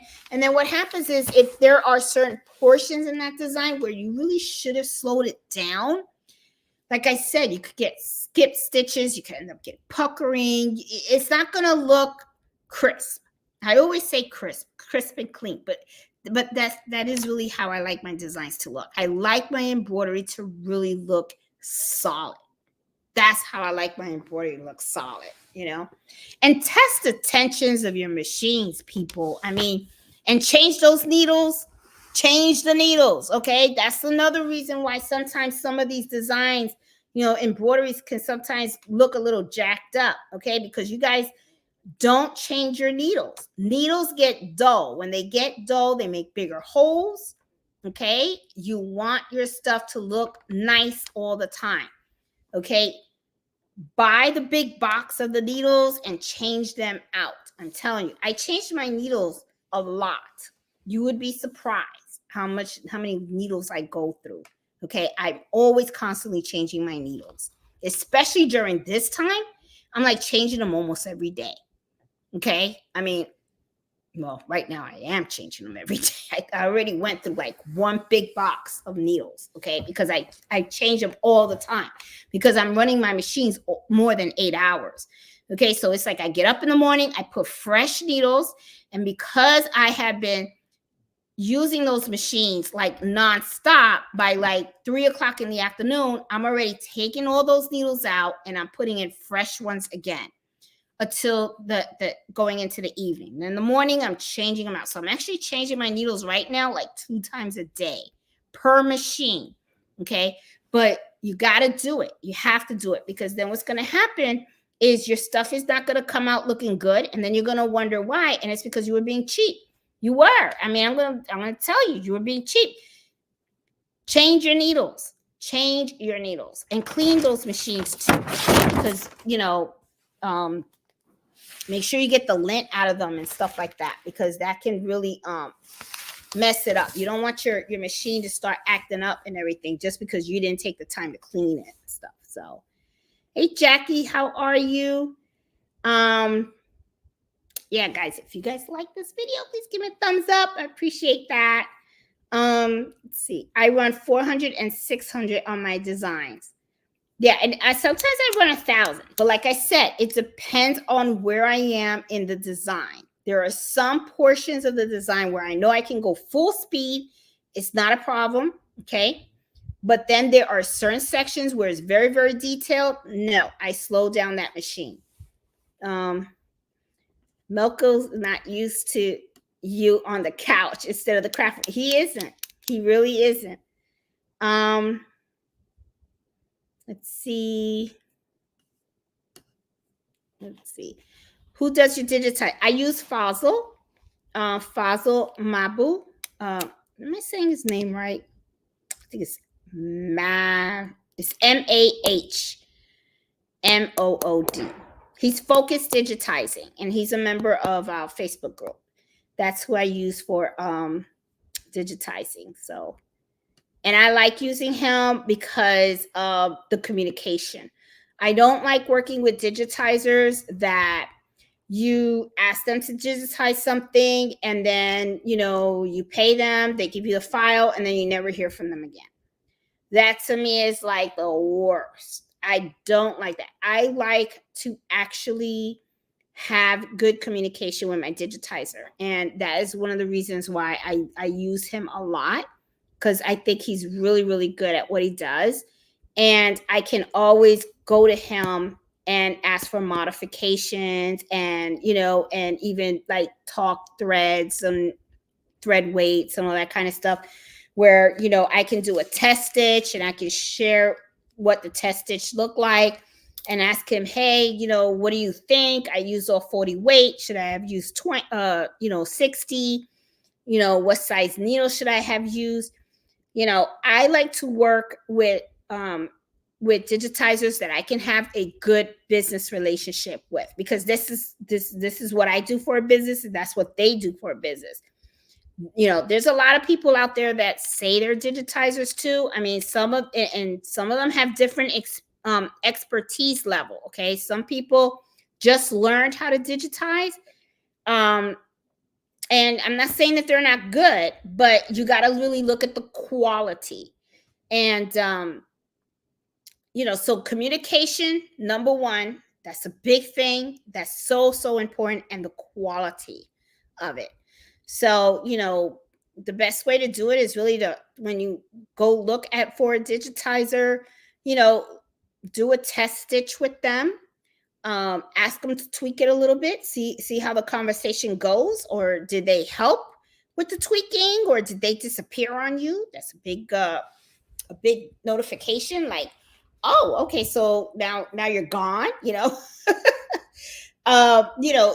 gotta try several digitizers and stuff, and then I always say have about 2 or 3 digitizers, because you're always going to have your favorite, but sometimes your favorite is too busy, and maybe sometimes you need something right away and the digitizer just can't accommodate you. But if you have another digitizer that you know and trust as well, you can then go to the second or third choice digitizer and stuff like that. So yeah, I mean, having a digitizer is like, it's a must. Sometimes people, what they do too is they learn digitizing themselves. I don't want to get in that game. It's not for me. I don't like it. I know how to modify it and make little tweaks here and there, but it is not my thing. I'm a machinist. I love to do the machine work. I don't like to digitize. It's just not me. And I have no interest. I tried learning it. I think it's boring. It's just not my thing. It's just really not. I'm like, blah, not me.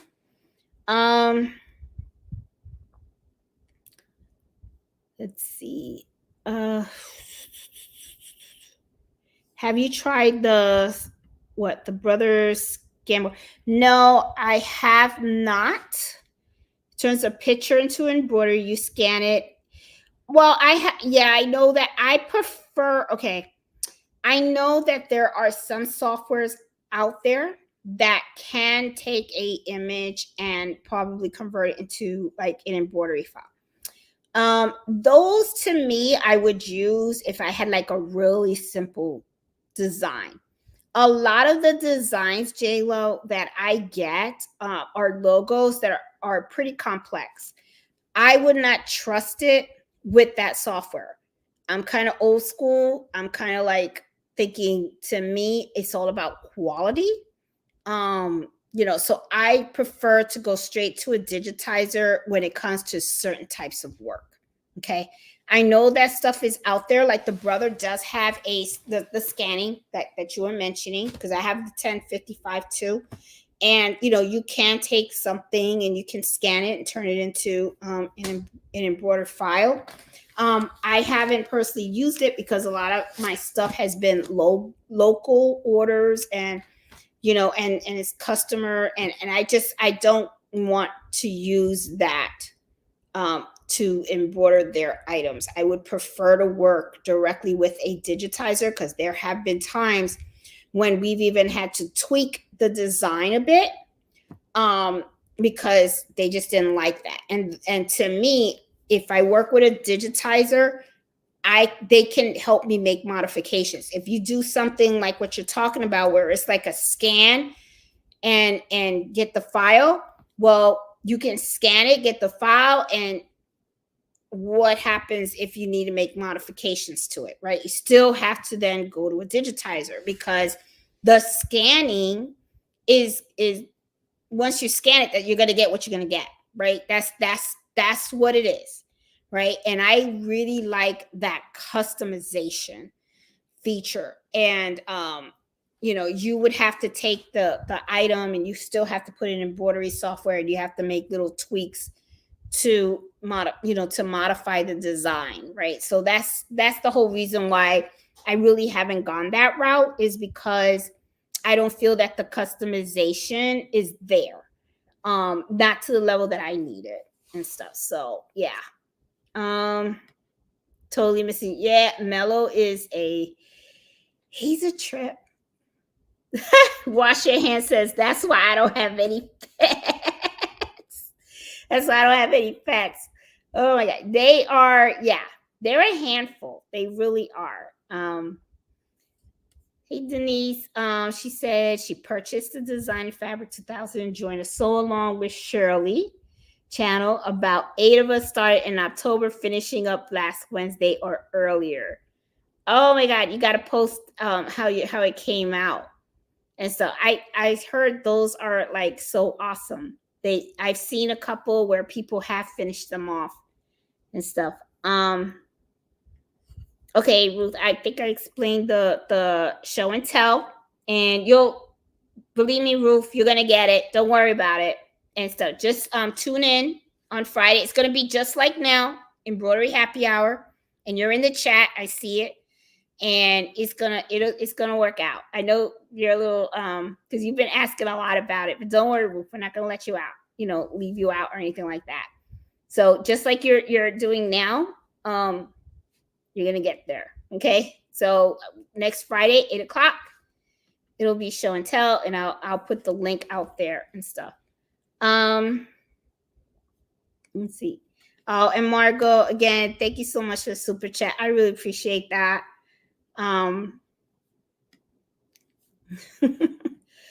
You still working full time? You washing? Yes, I am. Yes, I don't retire for another 2.5 years. 2.5 years. Yes. Still working. Coming.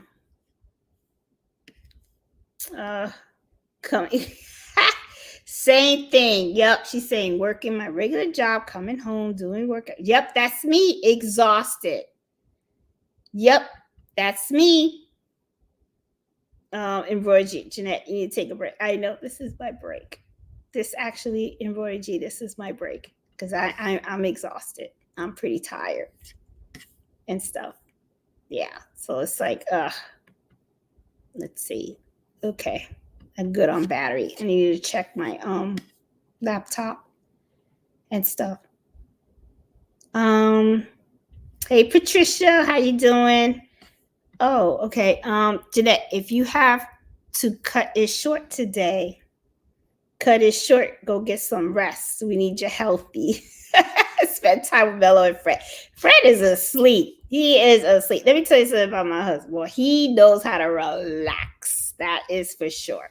I mean, he works hard. Don't get me wrong. He gets up in the morning and he is on it at his job. I mean, he is a go-getter. That man knows his stuff. He works really, really hard. However, though, when 3:30 comes and his day is done, he closes that laptop and he goes and downstairs in the basement. He grabs his little cigar, goes in the backyard, gets his little glass of whiskey, and he sits back and just relax. That's all he does, relax. So he, I will say that is one thing that man knows how to do. He knows how to really relax and stuff. And then me, I'm like, I get off work and then I come home, change clothes, go in that sewing room and keep working. And he just shakes his head. But he tells people she's happy though. She's doing what she's doing because she likes that. She loves her embroidery. And it's true. I do. I love to embroider. Yes, I do. Hey, wash your hands. Yes, I do. I have my notebook. I put my date and I put down exactly everything that I want to accomplish on that day. So I do keep a to-do list. And then as I go down my list, I check them. Okay. To, accomplish this. And then what I didn't accomplish, I write it on the next page for the next day. So that way I can go down my to-do list. You have to. Because if not, wash your hands. If you don't do that, you're going to be disorganized. So yeah, you have to. Hey, Annetta, how you doing? Watching your videos. Anxious to start. Love it. Oh, thank you. Oh, enjoy your machine. I think that's awesome. I've been so busy with orders. My son had his school concert, had to go. Stressing because I have orders. Felt so nice to get out, and I was ready to get back to work the next day. I'm telling you, yep. This time of the year is crazy. It's crazy. It really is. It is so, so crazy. Oh, thank you so much for the super chat. I appreciate that. Got a little super chat. Oh, Rita, thank you. Appreciate that. Let's see, going back down. And ooh, I lost a little bit of light. Alexa, turn on family room lights. No? Okay. I guess it doesn't want to listen to me. Oh, it's kind of dark in here. All right. So, all right. 47 likes. That's all I got. I gotta like myself. I'm gonna go like myself and stuff. That's what I'll do. And stuff. Let's see. Oh, embroidery G. Yep. I send the customer before. Oh, yeah. And you know what? Embroidery G, I don't even turn on that machine if I don't have the money, the full amount too. I don't do 50% or 25%. No, this is the cost. This is how much it is. And I even put it on my invoice. Once I receive payment, that is when I turn that machine on. When I receive payment in full, not half or not when you're going to pick it up or anything like that. I don't do any of that. I don't believe in that, you pick it up because people could be slick. I'm telling you, people can be really, really slick. So payment has to be done in full in order for me to work on it. Well, look at Mello. He thinks we're going upstairs. Look at him. He thinks we're going to go upstairs. Oh, where is he? There he is. See? Oh, he's scratching. Mello, you want to go night-night? We got work to do. We got work. We got a lot of work to do. All right, so let me go down the chat right here.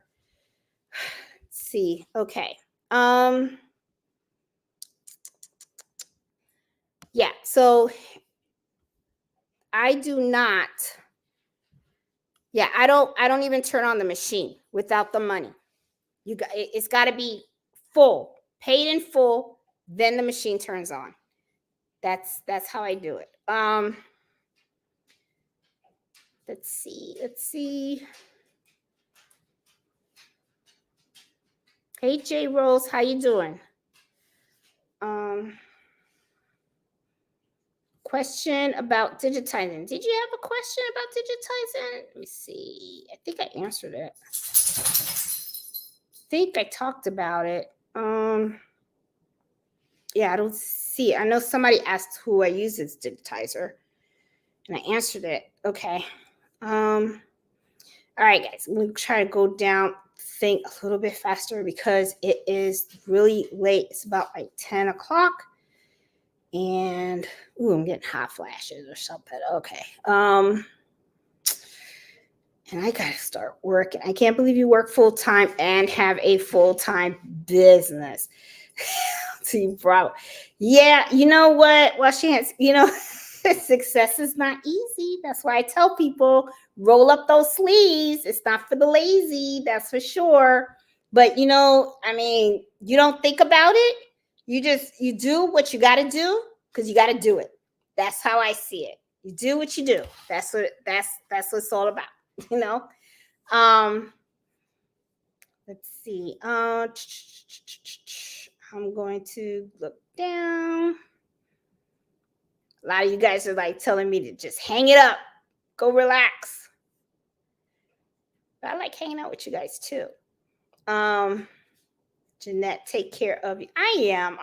I know when I have to. That's why I stepped out of my sewing room because, I was in there all day. So I need to change my environment and stuff like that a little bit. So, do you use Elster? Yeah, that's what we used. The Esther.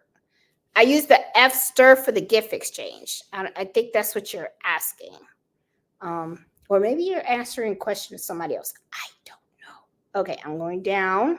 I think you guys are just having a conversation here. I read on the machine that it can take 30 minutes. Yep.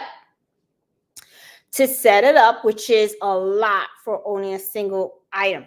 Yes, Cynthia, and you are right. Yeah, it takes time because you have to change your threads. Okay, you got to change your threads. So, there's a lot that goes into it. I'm telling you, there's a lot to go into it. And customers sometimes don't know, right? I mean, it's not their fault, because it's not what they do. But the thing is, as an embroiderer, you have to think about all of that. So whenever you have to set up a machine, and you know what, I believe that timing that you put in there, 30 minutes, it is true, because you gotta load the design in there. You got to change all the threads. You want to, change it. Sometimes you have to change the needles, right? Because sometimes you can't use a 7511. Sometimes you have to use a 65-9. Sometimes you got to slow down certain speeds for certain sections. It does take time. So, that's why, I tell people all the time, people really have a misperception regarding embroidery. They honestly, people that don't do this actually believe, and they do, they believe that it's just, oh, you just press a button and go. No, you don't press a button and go. There is so much planning. There's so many steps that have to take place for you to even start, hitting that button to go. I mean, there's just so much, okay, to think about and everything. The setup time, absolutely. That's why I say make sure you price your items right. You have to, because you want to make sure that you're paying yourself for that time that you're actually working, okay? So, yeah. And you're right. It takes a lot, and the more complex the design is, the more time it takes to actually set up the machine.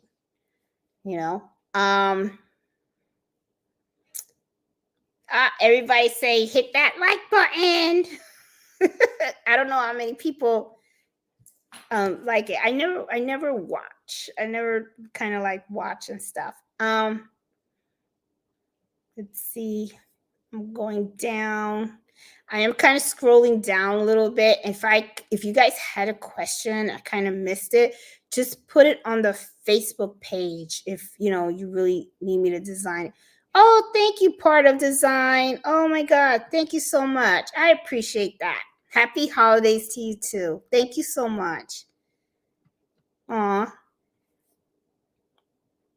Let's see. Oh my God, 100. There you go. 146,000 stitches done. It's a lot of work. It is a lot of work. Okay. Oh, Carrie is my real name. Oh, okay. Awesome. See, I didn't know, but awesome. But thank you so much for posting your comments and stuff. But because I totally agree, with what you had said before and stuff.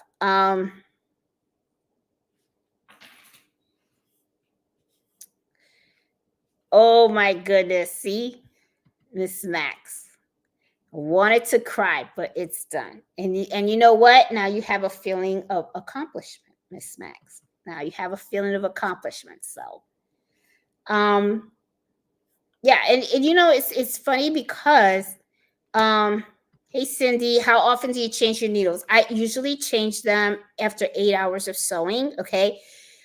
Because my machines right now at this moment have been running mostly nonstop, I have been changing them 2 times a day. I change them in the morning when I first start, and then around like 2-3 o'clock in the afternoon, I change them all out again because they are running all the way into the evening. So you should be changing them after 8 hours of sewing, okay? Because needles do get dull. And another thing also, the longer you start embroidering, you can hear it. Okay, you can hear when a needle is needs to be changed because it sounds like it's knocking on the fabric. Okay, I know it's hard to describe, but you will know the difference you of the sound when that needle is hitting the fabric, whether a needle is dull or or if it's still good. There's a particular sound. It's kind of like knocking, like you could tell that it's focused. Mellow, what are you doing? So yeah, so but you should change them often. I'm telling you, that really can make a difference in the quality of the embroidery that you're doing. What are you doing, boo boo? And so I think I'm gonna need to go upstairs with him. I think my thread is the least expensive stabilizer. Not so much, but it's so worth my time. I test more than I actually have customers. And the same. I test everything. I really do. Even the files that I buy, I like to test stitch. And one of the things that I do, I don't know if you do this, embroidery G, is a lot of times when I test stitch them, I don't throw them out. When they come out really nice and stuff like that, I cut them out, and then I keep them in like a box, and that's like my portfolio. So when I meet with customers, if they want to see like different things that I've worked on, I can take that out and I can show them, so that way they get an idea of the quality of my embroidery. You know what I'm saying? So it actually works for like a portfolio for you and stuff. Yeah, so let's see. Oh, hey Brenda, I just want to give you a big thank you for changing my order for the baby quilts at the last minute. It was so sweet and no hassle. Oh, anytime, Brenda. I don't mind. Don't No thanks necessary. But I'm glad that you were able, I was able to help you out and stuff, because the mailman didn't get it yet. So I was able to just like get it, from the box and change it out for you and stuff like that. So you told me just in time that you needed to change your order. So it worked out. It worked out really cool. But you are very, very welcome. It wasn't a problem at all. Hey, Miss Banks. No way could you sell it for $150 because it costs that much for the materials to make. Oh, yeah, she's right. She's right about those tree skirts. Miss Bank, I didn't think about that. All the fabric. See, I haven't made it yet, so I don't know. I don't know. But it looks like, okay, she said one person that made it got an offer to purchase it for $500 and $1,000, but she didn't sell it. $500, $1,000 for that? Well, guys, but you know what? That is good quality. It's good, and especially if the type of material. The tree skirt is expensive to make, but it also takes a long time to stitch the 45 panels together. But it's beautiful and well worth making the skirt. Yeah, so I guess to sell it, Miss Banks, that you're talking big bucks and stuff. So if you really think about it, you could just make 2 of them. Like during the summer, just a little idea, guys, okay? Because you got the file. So even though now it's the holidays, right? So let's say the holidays is over, so you're no longer in the rush, right? So during the spring and the summer, you could be making the tree skirt. You can probably, since it's a lot of work, I don't see you making like 100 of them, right? So I probably see maybe a person can make like maybe 2 or 3. And if you could sell them for like $500 or $1,000 a pop, it's good money. I'm just saying. That's pretty good money. That's a nice return on investment. So, Little idea, just a little idea. Um, Now I think about it, I might tell my girlfriend that because she sells at a flea market and stuff like that. But I don't know if someone will pay that much, but you just never know. Tensions, the worst. Yes, tensions are the worst, but you make sure you got to test those tensions on that machine. I test my tension on my machines all the time because the last thing you want to do is to start embroidering on something and then all of a sudden you got bobbin thread going on the top, and that will happen. So change your needles, change your tension, test your not change it, test the tension on your machines, change your needles, clean those machines, do the maintenance on those machines. Okay, and then life should be pretty good, hopefully. Yeah. So let's see. Use the can air. Yes, I've been told not to. It pushes the lint into. Yes, Angela said I do not use it either. The guy that comes and does my machine, he tells me that to stay away from that. Okay, even though he takes out the panels and he vacuums it, you don't want that. You don't want that lint in there. Always use the brush. Always. And Rita said she got her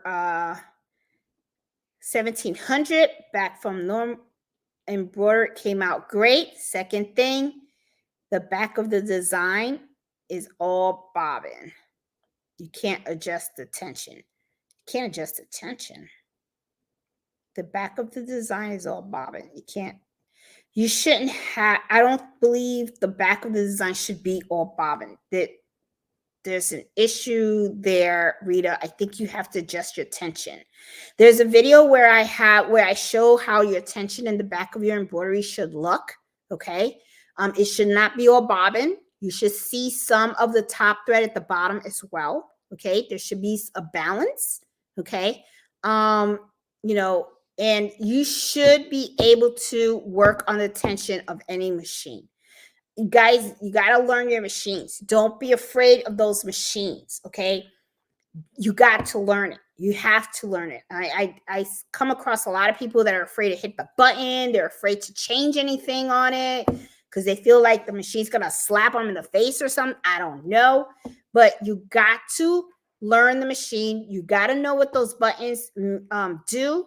You got to know how to maintain your own machines and all that kind of stuff. It comes in time. You're not going to learn it overnight. A lot of times we learn our machines when something goes wrong and we're trying to fix it. That's how we learn the machine. But yeah, so just don't be afraid of your machines. Okay. Hug it, hug your machine, tell the machine you love it, and just work with it. It'll, you got to learn those machines. Don't be afraid. And so, going down. Oh, thank you for the super chat, Rita. I appreciate that. Let's see. I'm gonna go down a little bit. I'm going down a little fast. I know I'm going down, guys, a little fast, but I'm gonna say good night because I am a little exhausted. And I know I have one more blanket that I have to embroider. I think I will do that tomorrow morning when I wake up before we meet our friends for lunch, because I think we're meeting with them at 2. So I should have that done. And then I have another order of stockings to do. And all the orders that have to go out tomorrow morning are done. So it was just really one blanket and stockings that I had to finish for tonight, because I know the blanket definitely has to be done by tonight. The stockings, I know the lady just texted me. She said she's coming to pick them up on Monday. And then I have another order, which I finished. They're picking them up on Monday too. But I just have to check Etsy to make sure I don't have any more online orders so that they can go out tomorrow morning. That's the thing too. Because after tomorrow morning, I don't think the post office is working on Sundays. Sometimes they do extended hours, but I don't think they are.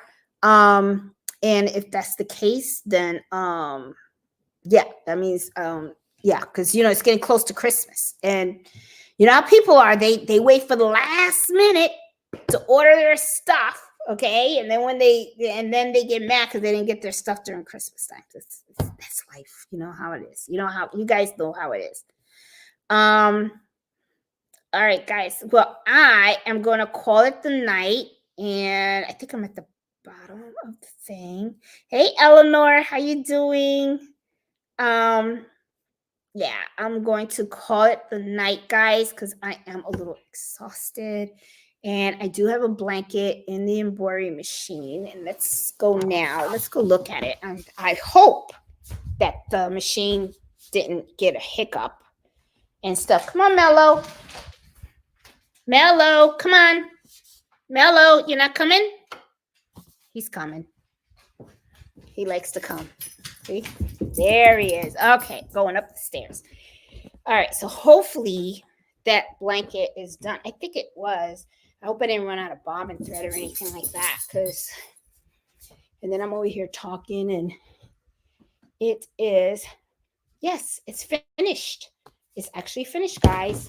So you take it out. You guys can see it. Bing. This is a blanket for one of my friends. This is his initials. Came out really nice. I did the white on here, and look at this embroidery. I don't know if you guys can tell, but it's so, this is what I'm talking about. This is perfect. This is what I'm talking about. See? You embroider like this. This is top notch. Top notch embroidery. Yeah. So that's how you do it. Okay, guys. Well, what font? Love it. It's actually I will put the link of that font on there, Denise. I'll put the link on the video description when I get off here and stuff, so that way you guys can see where I got it from. But yeah, it's a beautiful font. This font, I've used it on bath towels. Gorgeous. It's a big hit. A lot of people like that, especially for initials and stuff like that. So I'll make sure to put that link in the video description. That way you guys can get it if you want and stuff, if you're interested. But yeah, so now I got to do the other one. I'll probably do that in the morning because I'm kind of exhausted. I want to lay down and stuff like that because I'm tired. I'm really, really tired. So guys, I am going to call it the night. I'm excited about next Friday. Next Friday is the show and tell. I know everybody's getting their gifts already coming in. That's why I wanted everybody to mail them by the 8th. So that way by the 22nd, everybody got their stuff and we're ready to rock and roll and just be happy and share the gifts and everything. I'm like super, super excited. I can't wait. So I will see you guys next Friday for show and tell. So I will talk to you guys later. Have a good one. Have fun making all those gifts. Have fun in your sewing rooms. You know, make sure you take those breaks because I'm taking mine now. And so, and just enjoy and have fun doing what you're doing. Okay, and don't be afraid of those mistakes. We all make them. Don't worry about it. You'll get over it. Okay, it's gonna come out great. So I will talk to you guys later. You guys have a great one. Bye.